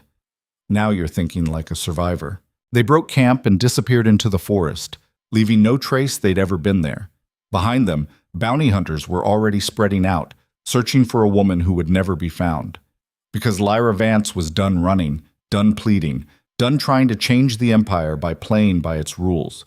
Now she was going to break them. And when she was finished, when she'd gathered enough proof and allies and leverage, she'd return to the Crescent Keep not as an exile begging for acceptance, but as something the Empire had never seen before. A queen with nothing left to lose and everything to gain. Back in the keep, Kael stood at the window of his chambers, now guarded by Saris's people, and watched the horizon where Lyra had disappeared. His hands were clenched so tight, his nails drew blood from his palms. Commander Reese was in the dungeons awaiting a trial that would be as rigged as Garen's. The council had him surrounded. His alliances had collapsed. The woman he'd chosen had been exiled with a death warrant. He'd lost everything in the span of 3 days. And in the shadows of his chambers, watched by guards who answered to someone else, Kael Draven made a decision that would reshape the Empire. If they wanted to cage him, he'd become the most dangerous thing they'd ever tried to contain. If they thought removing Lyra would break him, they'd just shown him exactly how far he was willing to go. The king was done compromising. And when the storm finally broke, everyone who'd betrayed him would learn what happened when you mistook mercy for weakness. 3 months in the shadows taught Lyra Vance things the Empire never could. How to move through a city without leaving a trace. How to read ledgers and find the money trails that connected corrupt nobles to mercenary armies. How to listen to servant gossip and extract intelligence worth more than gold. How to become invisible while seeing everything. Vera was a brutal teacher. She didn't coddle or comfort. She pushed until Lyra's body screamed and her mind went numb, then pushed harder. Because survival in the intelligence game wasn't about being strong. It was about being relentless. They worked from a network of safe houses scattered across the Empire's edges, places the Crown had forgotten or never controlled. Lyra learned the faces of every disaffected soldier, every merchant tired of paying bribes, every farmer whose land had been seized by nobles. She learned that the empire wasn't held together by loyalty or fear anymore. It was held together by exhaustion. People too tired to fight back, too beaten down to hope for better. And she learned that Kyle was still alive, still on the throne, but barely. The council had him caged with restrictions and oversight. Every decision required their approval. Every movement was monitored. Commander Reese had been executed 3 weeks after his arrest, the trial a formality that ended with a blade and a shallow grave. Kyle had been forced to watch. The news hit Lyra like a physical blow. Reese had been loyal, honorable, one of the few people Kyle trusted completely, and they'd killed him to prove a point, to show Kyle what happened when he defied them. The message was clear. Submit or watch everyone you care about die. Vera found her that night sitting in the dark, sharpening her knife with movements that had gone mechanical. The older woman didn't say anything, just sat down beside her. "He'll think I abandoned him," Lyra said finally. 3 months and no word. "He'll think I ran, or he'll think you're smart enough to stay alive." Vera's voice was matter of fact. "Dead martyrs don't change empires. Living ghosts do. I should be there. You'd be in a cell next to where Reese was. Or worse. Saris doesn't make the same mistake twice." Lyra's hands stilled on the blade. "So I just hide while they destroy him?" "No. You gather what we need to destroy them first." Vera pulled out a map, spread it on the floor between them. "The intelligence we've collected over 3 months, every bribe, every secret deal, every piece of leverage the Council has been using to control the Empire. It's enough to topple them, but only if we move carefully." Lyra studied the map, saw the web of corruption spread like disease through every territory. "How long until we have everything?" 2 more weeks, maybe 3. "There's one last piece we need. Proof that Lady Saris orchestrated the original attack on the keep, that she worked with Garen, that she's been planning this coup for years. And where do we find that?" Vera's smile was sharp. "In her personal records. In her estate outside the capital. That's suicide. That's necessary. Without it, we have suspicions. With it, we have a case that even the Council can't ignore." Lyra looked at the map, at the estate marked with a red circle, and felt something cold and certain settle in her chest. "When do we leave?" "Tomorrow night." Vera folded the map. "And Lyra? This is the point where you decide what you're willing to become. Breaking into a noble's estate isn't rebellion. It's a crime that'll get you executed if you're caught." "I was already exiled with a bounty on my head." Lyra met her eyes.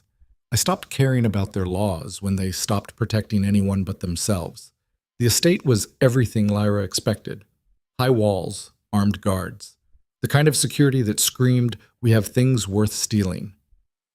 They waited until the early hours of morning when exhaustion made sentries sloppy, then moved. Vera went over the wall first, silent as death. Lyra followed, her 3 months of training making the climb feel almost easy. They dropped into the gardens and froze, listening, guards patrolling, dogs in the kennels, servants moving through the kitchens despite the hour. The estate was a fortress pretending to be a home. They made it to the main house through a servant's entrance Vera had scouted weeks ago. Inside, the halls were dark and quiet, lined with artwork that probably cost more than most wolves earned in a lifetime. Lyra felt rage simmer in her gut. This was what corruption bought. Beauty and comfort while the Empire bled. Saris's study was on the 3rd floor. They climbed the stairs, backs pressed to walls, ears straining for any sound of discovery. At the study door, Vera produced a set of picks and went to work on the lock. It clicked open. They slipped inside. The study was immaculate.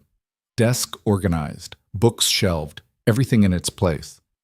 Lyra began searching drawers while Vera worked on a locked cabinet. They moved fast, silent, 2 professionals doing a job they'd rehearsed a dozen times.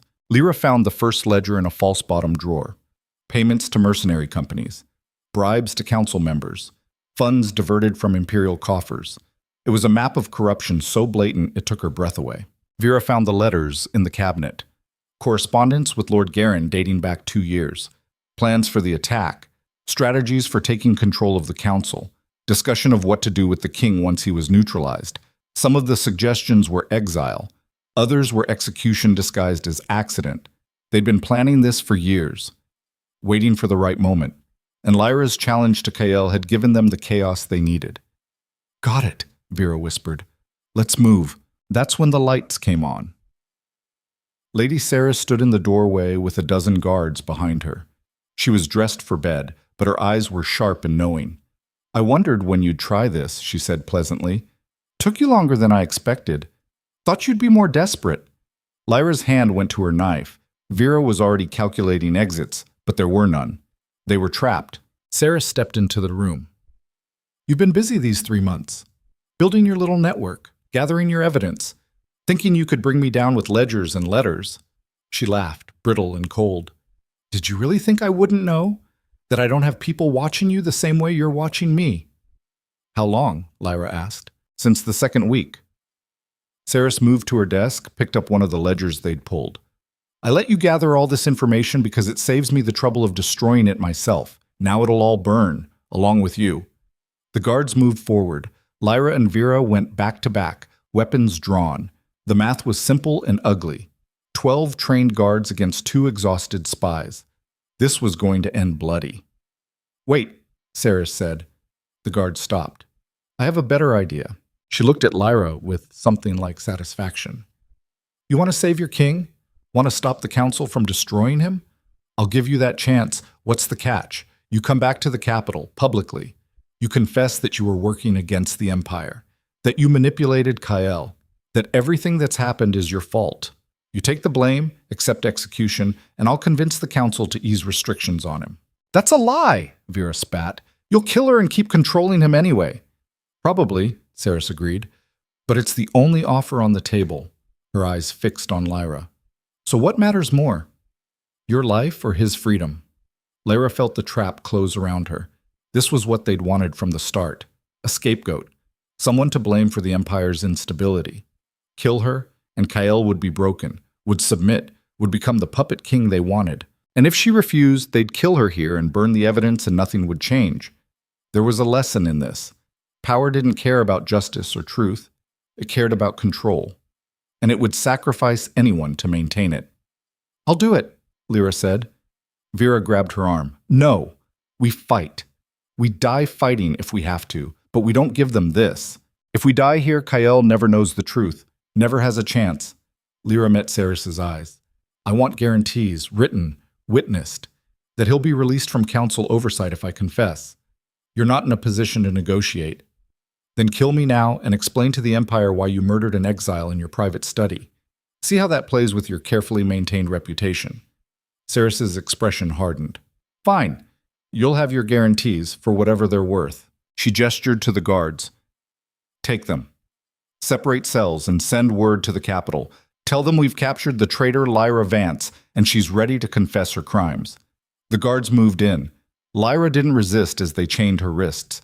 Beside her, Vera was fighting, cursing, calling her a fool. It took 3 guards to restrain her. As they were dragged out, Lyra caught Vera's eyes. "Trust me," she mouthed. She didn't know if Vera understood. Didn't know if there was anything to understand. She'd just traded her life for a promise from a woman who'd proven she couldn't be trusted, but it was the only play she had left. The journey back to the capital took 2 days. They kept Lyra in a cage wagon, displayed her like a criminal for every village they passed. People threw stones, called her traitor, exile, whore. She took it all with her head up, face empty. This was what happened when you challenged power, when you tried to change a system built on cruelty. It destroyed you publicly, made an example of you, ensured no one else would be stupid enough to try. When they reached the Crescent Keep, a crowd had gathered, nobles, merchants, common folk drawn by the spectacle. They wanted to see the woman who'd seduced their king and nearly destroyed the empire. Lyra was pulled from the cage and marched through the courtyard where she'd fought beside Kael 3 months ago. The bloodstains were still there, faded but visible. She wondered if he could see this from wherever they were keeping him. Wondered if he thought she'd betrayed him by running. Wondered if he'd still care when they made her confess to crimes she didn't commit. They took her to the grand hall where the wedding had been. It was packed now, with every noble and pack leader who could make the journey. This was going to be theater, a public breaking designed to restore the council's authority. Lady Sarah stood at the center of the dais, flanked by Lord Corwin and 3 other council members. No sign of Kyle. They weren't even giving him the courtesy of watching. Lyra Vance, Saris announced, voice ringing through the hall. You stand accused of treason, sedition, and conspiracy against the crown. How do you plead? Lyra scanned the crowd, looking for any friendly face. Found none. These were the Empire's elite, and she was the threat they wanted eliminated. But as she looked, she noticed something. There, in the back, partially hidden by a pillar. Marin, the servant girl. The spy who'd stolen Rhys's seal and started this whole cascade.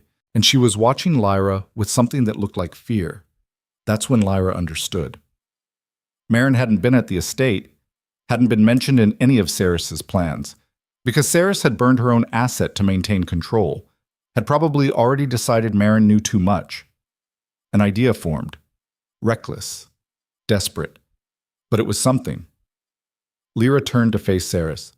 Before I answer, I want to know one thing. Where is the king? That's not your concern. You promised if I confessed he'd be released from oversight. I want proof he's even alive.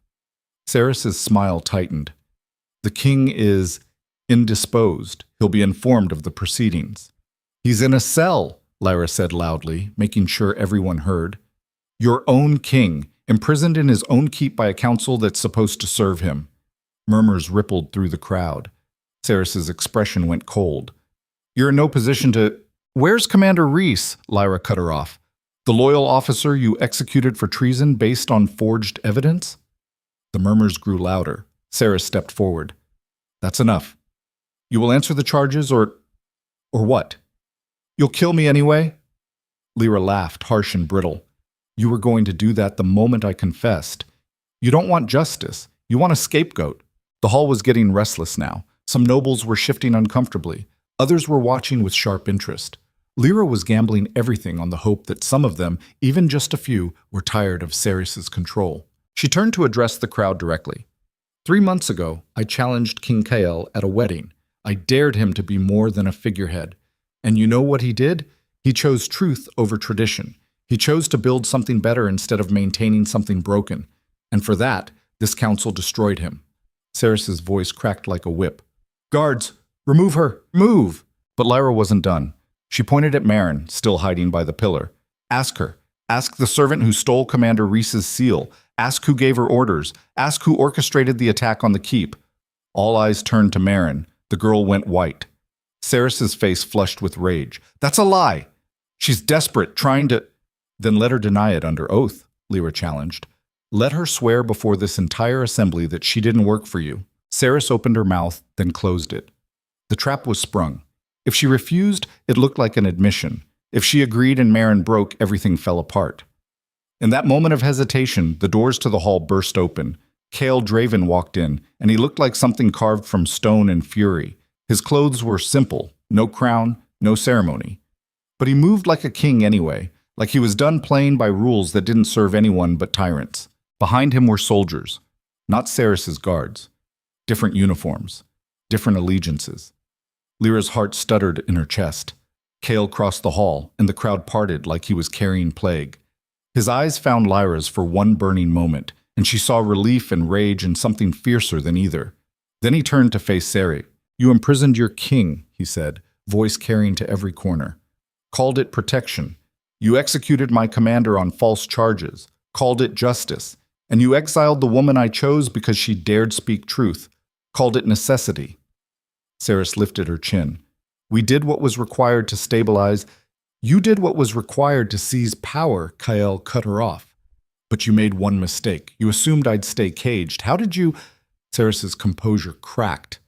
You were under guard, under lock. I was, until I wasn't. He gestured to the soldiers behind him. Turns out there are still wolves in this empire who remember what loyalty means, who are tired of serving a council that treats them like pawns. You've committed treason, Corwin sputtered. Imprisoned council members, freed yourself illegally. I freed myself from an illegal detention. Kael's voice went deadly quiet. You want to talk about treason? Let's talk about forged evidence, murdered officers, coups disguised as governance. He pulled out papers, threw them on the floor between them. Lyra recognized them.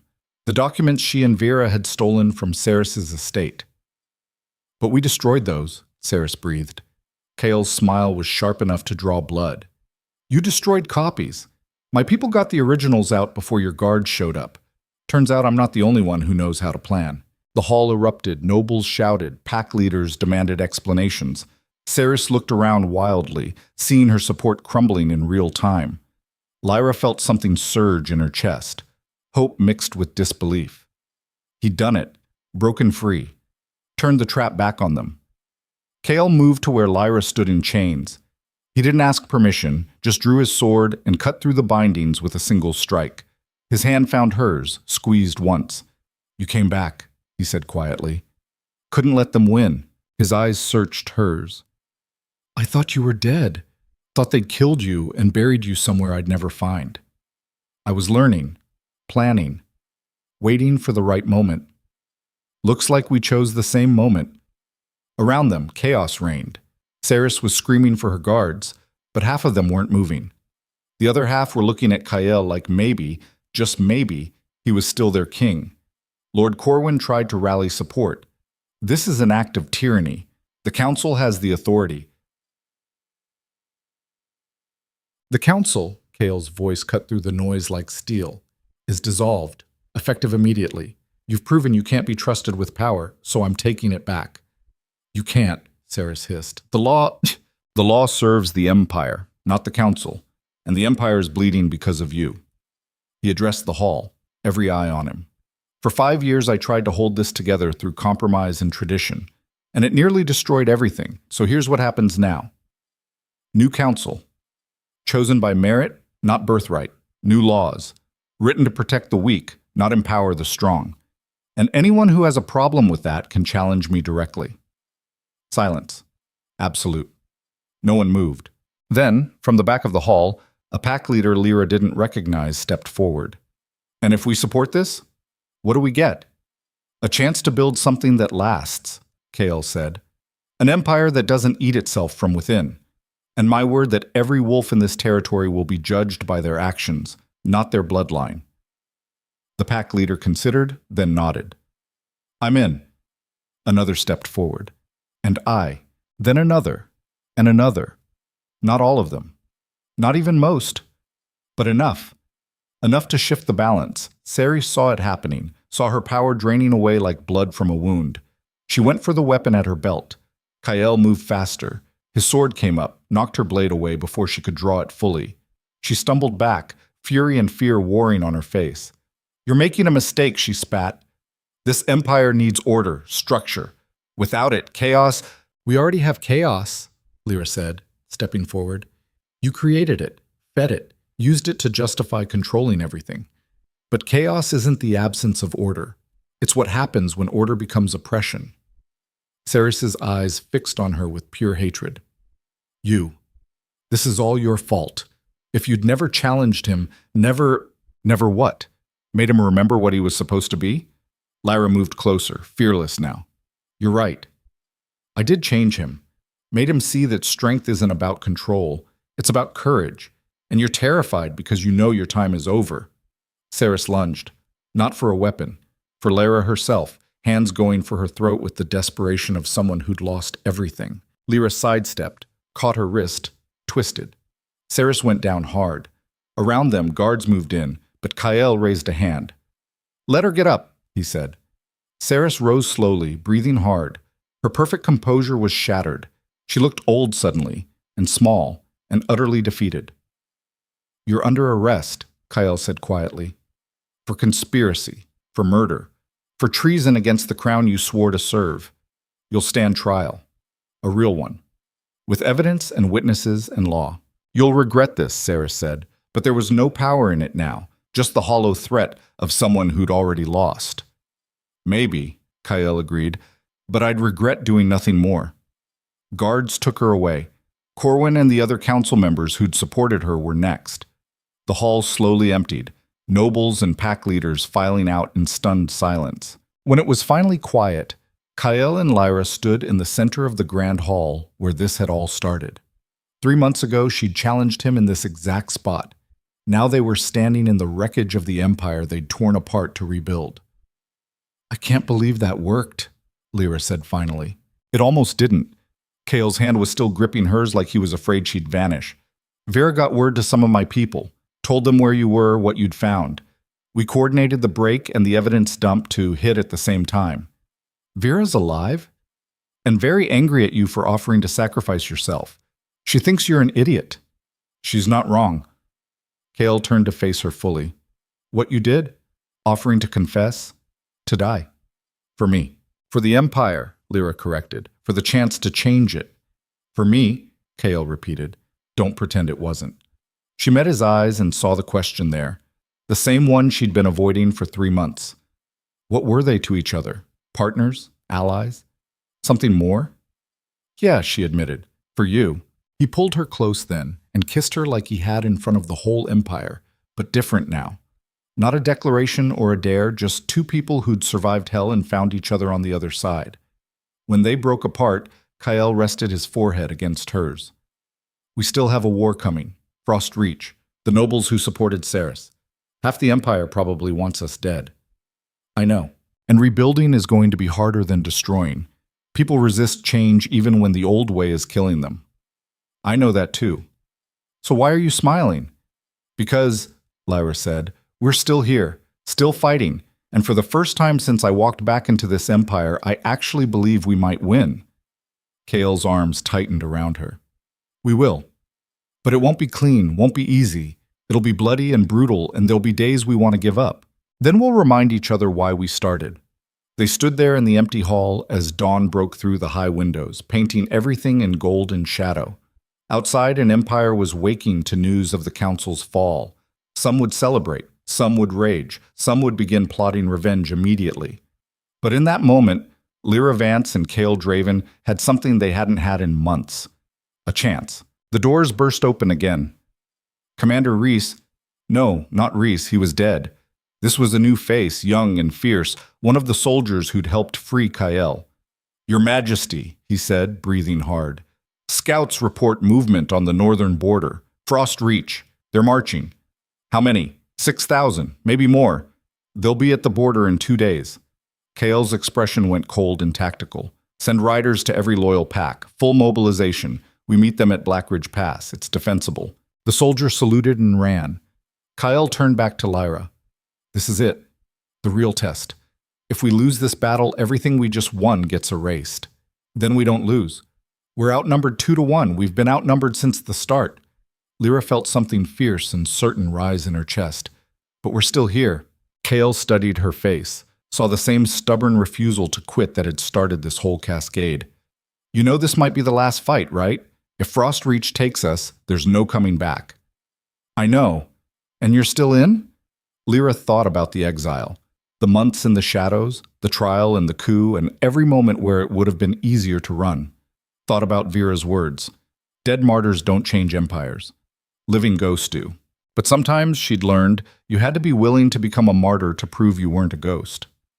I'm in, she said. All the way to the end, whatever that looks like. Kael's hand cupped her face, thumb tracing the scar over her eyebrow. Then let's go show them what happens when you back a king and queen into a corner with nothing left to lose. They walked out of the grand hall together as the sun climbed higher, burning away the shadows. Around them, the keep was mobilizing. Soldiers arming, supplies being gathered, strategies being drawn. In 2 days, they'd face an army that wanted them dead. Face nobles who'd rather see the empire burn than change. Face the ultimate test of whether courage and conviction could actually overcome numbers and tradition. And somewhere in the north, Frost Reach was marching, confident that this young king and his exile queen were about to learn the hardest lesson empires ever taught. That revolution was easy. Survival was the challenge.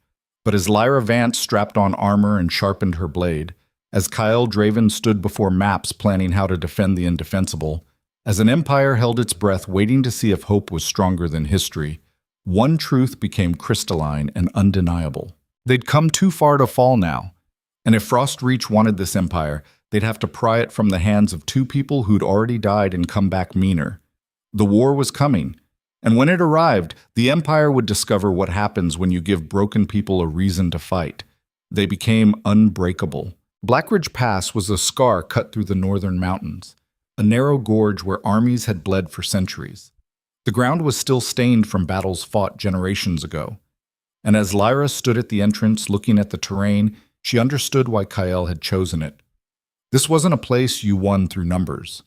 This was a place where strategy and desperation could level the odds, or get you slaughtered trying. The army they'd managed to gather numbered just over 3,000, soldiers from loyal packs, volunteers from territories that had suffered under the old council's corruption, fighters who'd heard about a king trying to rebuild and decided that was worth dying for.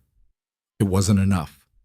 Not against Frost Reach's 6,000 trained warriors marching south with vengeance and political ambition fueling every step. Kale stood at the war table they'd set up in a commandeered farmhouse, studying maps by candlelight. He hadn't slept in 2 days, and it showed in the shadows under his eyes, the tightness around his mouth.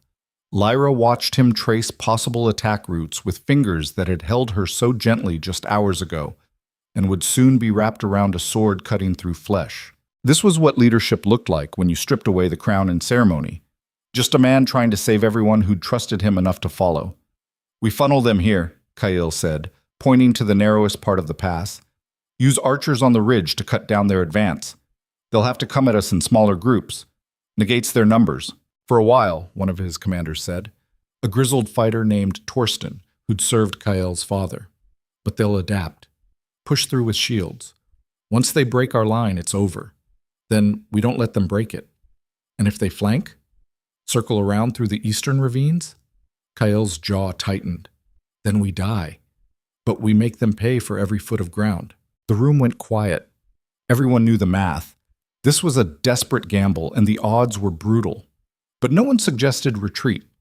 They'd all chosen this. Chosen to stand with a king who'd rather fall fighting than survive as a puppet. Lyra moved to the table, studied the map with eyes Vera had trained to see patterns and weaknesses. "What if we don't just defend? What if we attack first?" Every head turned toward her. Kale's eyes narrowed. "Explain."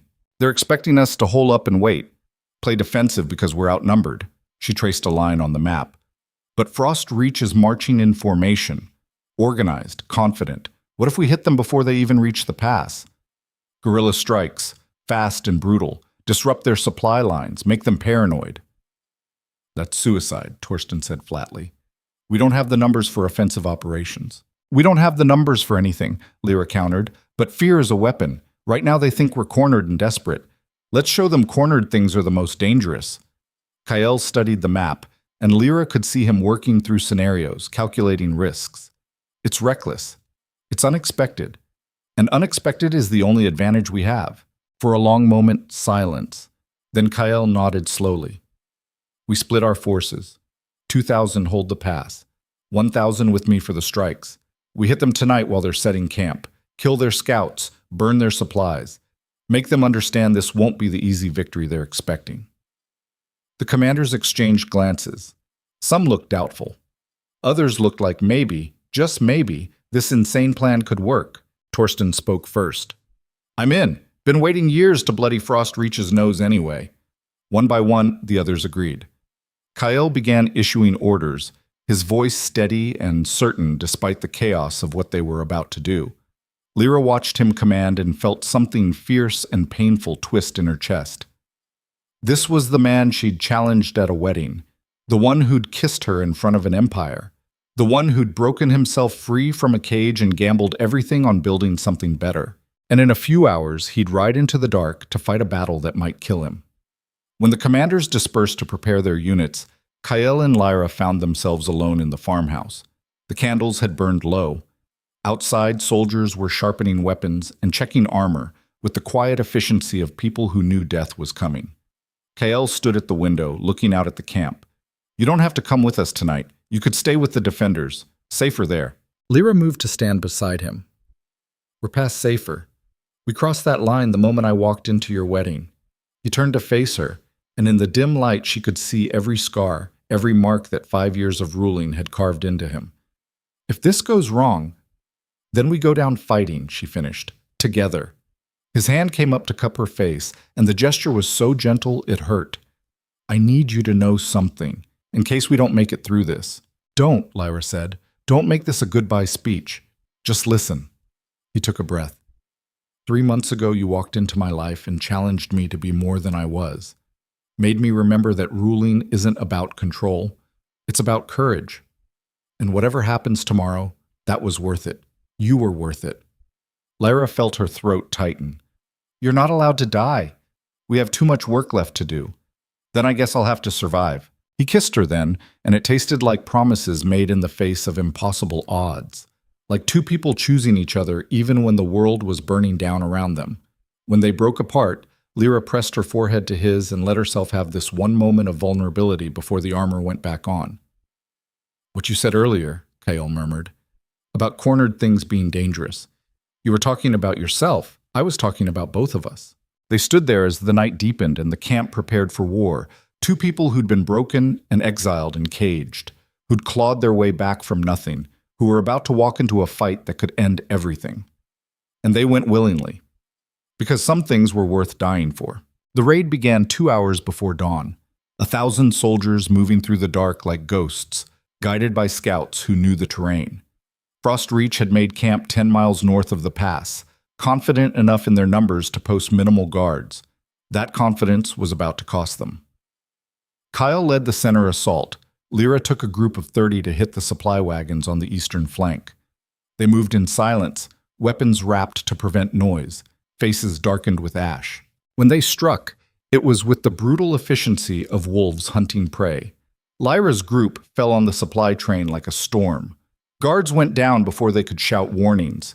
Wagons erupted into flame, horses scattered. In the chaos, Lyra moved through the camp like violence incarnate, the knife Vera had given her finding targets with deadly precision. This wasn't honorable combat. This was survival warfare, ugly and necessary and soaked in blood. She caught glimpses of Kael across the camp, his sword cutting through Frost Reach soldiers who were still scrambling for weapons. He fought like a king with nothing left to lose, and watching him, Lyra understood something fundamental about power. It wasn't about the crown or the throne or the title. It was about what you were willing to sacrifice to protect the people who trusted you. The raid lasted 15 minutes. Then Kael's signal went up. A torch lit and raised high, and they melted back into the darkness, leaving chaos and death behind. Frost Reach's camp was in shambles.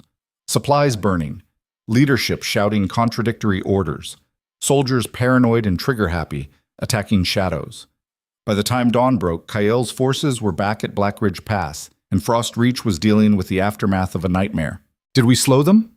Lyra asked, breathing hard, her hands still shaking from adrenaline and violence. Kael was cleaning blood off his sword, his expression grim. We bought time, made them cautious, but they'll still come. And when they do, they'll be angry. Angry enemies make mistakes, or they make examples. The next day crawled by with agonizing slowness. Scouts reported Frost Reach advancing more carefully now, sending forward parties to check for ambushes. The raid had worked exactly as planned. It had made them paranoid, but it had also made them vengeful, and vengeance was a dangerous fuel for soldiers who already wanted blood. That night, Kael called his commanders together one last time. Tomorrow, they reach the pass. We hold the line or we die trying. No retreats, no surrender. We make them understand that taking this empire costs more than they're willing to pay. The commanders nodded, grim-faced and ready. They dispersed to their units, and Lyra found herself alone with Kael on the ridge overlooking the pass. Below, 3,000 soldiers prepared for the battle that would decide everything. Some were sharpening weapons. Some were writing letters they hoped someone would deliver if they fell. Some were just sitting in silence, making peace with whatever came next. You ever wonder what we'd be doing if none of this happened? Lyra asked quietly. If I'd never walked into that wedding? Kael was quiet for a moment. You'd probably still be in exile, surviving, building a life somewhere the Empire couldn't reach. And you? Still on that throne, still making compromises that ate me alive, still pretending the Empire wasn't rotting. He looked at her. So no, I don't wonder. Because whatever hell we're in now, it's better than that slow death. Even if we lose tomorrow? Especially if we lose tomorrow. Because at least we'll have tried. There was a lesson in that, Lyra thought. A truth about what it meant to be truly alive. It wasn't about safety or comfort or avoiding pain. It was about choosing something worth fighting for and refusing to let go even when the cost became unbearable. She'd spent 3 years in exile learning how to survive. The past 3 months had taught her something harder: how to live with purpose even when that purpose could kill you. Frost Reach arrived at dawn, and they brought hell with them. 6,000 soldiers in perfect formation, shields locked, weapons ready. Their commander was a man named Corvus, a veteran of a dozen campaigns who looked at Blackridge Pass the way a butcher looked at meat. He'd been promised this would be easy. A young king with a fractured army. An exile whore who'd corrupted his judgment. One good push and the empire would fall like overripe fruit. He was about to learn how wrong confidence could be. The battle began with arrows. Kael's archers on the ridge rained death down on the advancing forces, and Frost Reach responded with their own volleys. The sky went dark with shafts, and men screamed as steel found flesh. But arrows only delayed the inevitable. Eventually, Frost Reach reached the pass entrance, and the real killing began. They came in waves, trying to force through the narrow gap where Kael's forces waited. Steel rang against steel. Blood turned the ground to mud. Bodies piled up as both sides fought for every inch of contested ground. Lyra was in the thick of it, her sword arm burning with exhaustion, her armor dented and streaked with gore. She killed men whose faces she'd never remember, fought beside soldiers whose names she'd never learned, and somewhere in the chaos she lost track of Kael. Hours blurred together. The sun climbed and peaked and began its descent. Still they fought. Still Frost Reach pushed. Still Kael's forces held. But holding had a cost. Lyra saw it in the bodies of soldiers who'd volunteered because they believed. Saw it in Torsten going down with an axe in his chest, still swinging as he fell. Saw it in the way their lines were compressing, being forced back inch by bloody inch despite their desperation. They were losing, slowly, inevitably. The math was catching up. That's when the horn sounded from the south. Not Frost Reach's horns. Different. Higher. Clearer. Lyra risked a glance back and saw something impossible. An army pouring into the pass from behind their lines. Hundreds of soldiers in mismatched armor carrying banners she recognized from Vera's intelligence reports. The southern clans. The ones who'd refused the alliance. The ones who'd said they preferred neutrality. They'd come anyway.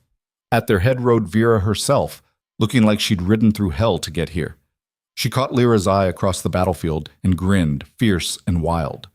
The fresh troops slammed into Frost Reach's flank, and suddenly the tide was turning. Corvus's forces found themselves caught between two armies, their numbers' advantage evaporating as the southern clans fought with the fury of people who'd been oppressed too long and finally had permission to bite back. Lyra fought her way toward where she'd last seen Kael and found him locked in single combat with Corvus himself. Both men were bleeding, exhausted, fighting on instinct and stubbornness. Corvus was bigger, with reach and strength on his side, but Kael had something the other man didn't. He had everything to lose. Kael's blade found an opening, slipped past Corvus's guard, and drove deep into his chest. The Frost Reach commander went down with a look of absolute shock, like he couldn't believe a king would actually dirty his hands with real fighting. He died learning otherwise. With their commander dead and their forces surrounded, Frost Reach broke. Some tried to surrender. Some tried to flee. Some fought on until steel or exhaustion claimed them. By the time the sun set on Blackridge Pass, the battle was over. They'd won, but the cost was written in blood across every inch of ground. Lyra found Kael standing among the dead, his sword still in hand, his armor battered beyond recognition. He looked hollowed out, like the victory had taken something vital and burned it for fuel. She moved to his side, and he turned to her with eyes that had seen too much death. "Is it over?" he asked, voice rough. "The battle is. The war might take longer." Around them, medics were moving through the wounded, trying to save who they could. The southern clans were setting up camp, their leaders already looking for Kael to discuss what came next. Vera was directing cleanup with the efficiency of someone who'd seen too many battlefields. Kael's hand found Lyra's, and they stood there in the carnage they'd created. Two people who'd gambled everything and somehow survived to see the morning. But Lyra knew the real test was just beginning. Winning a battle was one thing. Rebuilding an empire was another entirely. The council that formed in the weeks after Blackridge Pass looked nothing like the one that had tried to cage Kael. It was smaller, more diverse, chosen from the fighters who'd proven their loyalty in blood rather than nobles who'd inherited their positions. The southern clan leaders took seats alongside Kael's most trusted commanders. Vera was appointed head of intelligence, and Lyra, despite every tradition saying an exile couldn't hold power, was named queen consort with full authority to reshape laws alongside Kael. The resistance was immediate and fierce. Old nobles who'd survived Ceres's purge protested, called it illegitimate, predicted chaos and collapse. But their voices grew quieter when they saw that the new council actually worked, that decisions got made based on merit instead of politics, that corruption got rooted out instead of protected. The empire didn't transform overnight. Change never worked that way. But it began to shift, slowly, like a massive wheel finally unstuck after years of being frozen in place. Laws were rewritten to protect the vulnerable instead of empowering the strong. Territories that had been exploited got representation.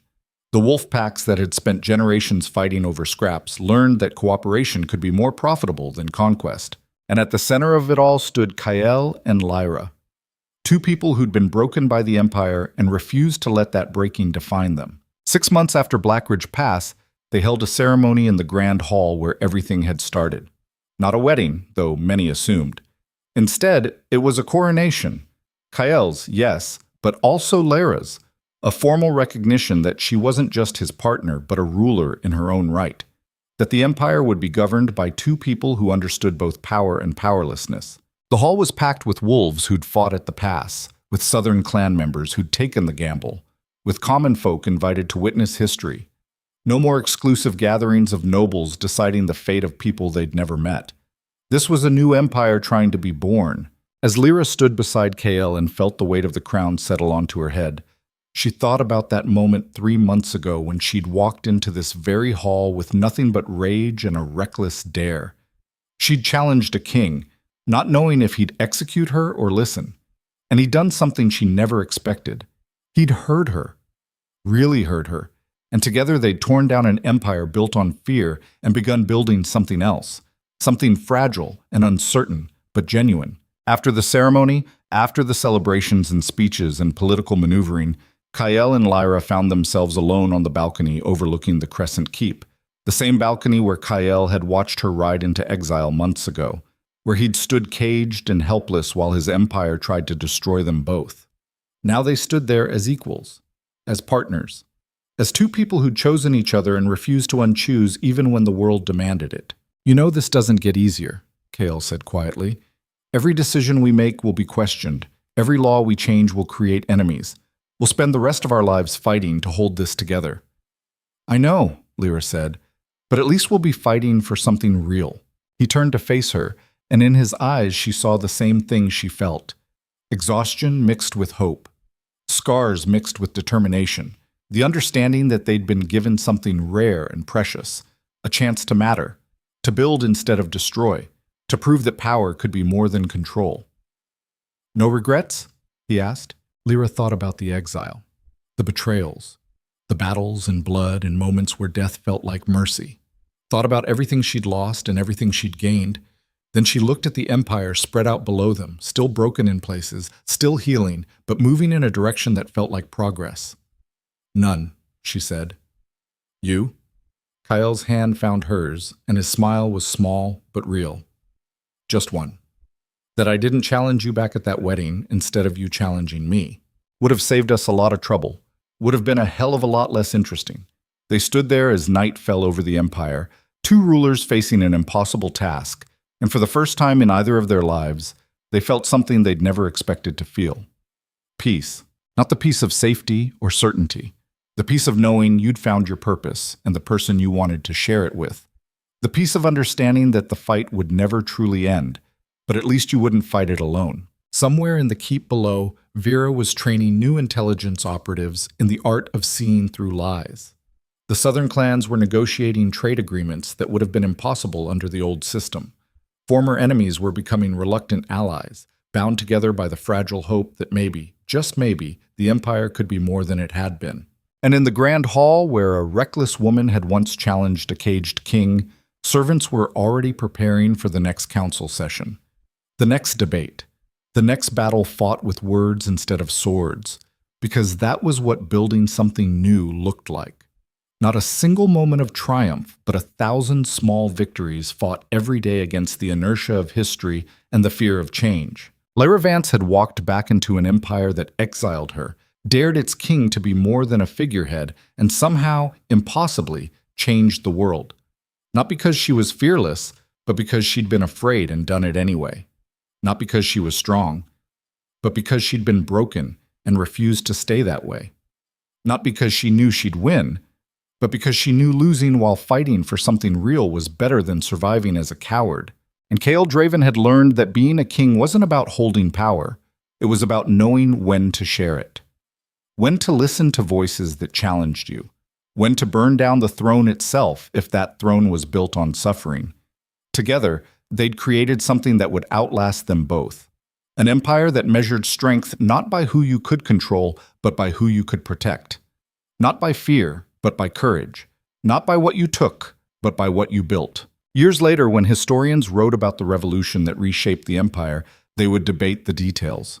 The battles fought. The policies changed. The old guard that fell and the new order that rose. But the people who lived through it, who fought at Black Ridge Pass and rebuilt in its aftermath, they knew the truth. It started with a dare. A woman with nothing to lose challenging a king with everything to fear. Two people choosing each other in the face of an empire that demanded they choose power instead. And it proved something that tyrants had tried to crush for generations. That hope, wielded by people brave enough to risk everything, was the most dangerous weapon in the world. Lyra turned to Kael on that balcony, the crown on her head feeling less like a burden and more like a promise, and asked the question that would define the rest of their reign. Ready for tomorrow? Kael's eyes met hers, steady and certain despite all the uncertainty ahead, and his answer was simple. With you? Always. They walked back into the keep together, leaving the balcony and its ghosts behind, stepping into a future they'd fought to make possible. The empire waited. The work continued. The challenges multiplied. But they faced it all the way they'd faced everything else. Together, unbroken, and absolutely, completely, dangerously alive. This was what it meant to be truly powerful, not controlling others, but freeing them, not inspiring fear, but earning respect, not surviving at any cost, but living with purpose even when that purpose demanded everything.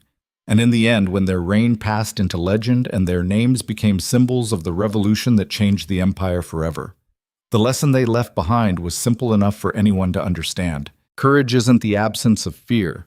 It's the decision that something matters more. Love isn't weakness. It's the strength to be vulnerable with someone who won't break you. And power isn't about standing above others. It's about standing beside them when the world tries to crush you both. Lyra Vance and Kael Draven proved all of that and more. They walked into a wedding as strangers and walked out as partners. They challenged an empire and rebuilt it from ashes. They chose each other when choosing anything was an act of defiance. And they won. Not perfectly, not easily, but completely. The empire they built wasn't paradise. It had flaws and failures, and moments where it nearly fell back into old patterns. But it was better than what came before. And that, in the end, was all anyone could ask. To leave the world a little less broken than you found it. To fight for something worth the cost. To love someone brave enough to fight beside you. And to prove, once and for all, that when you give broken people a reason to hope, they become the most powerful force in any empire. The story that began with a dare ended with a promise. Not happily ever after, because life was never that simple. But something rarer and more valuable. A chance to matter. A choice that changed everything. And two people who looked at impossible odds and decided to try anyway. That was the real revolution. Not the battles or the bloodshed or the dramatic moments history would remember, but the quiet decision made again and again every single day. To keep building even when destruction would be easier. To keep loving even when closing off would be safer. To keep fighting even when giving up would be understandable. Lyra and Kael made that choice every morning for the rest of their lives. And the empire they created, flawed and struggling and genuinely trying, was their legacy. Not perfect, but real. And that was enough.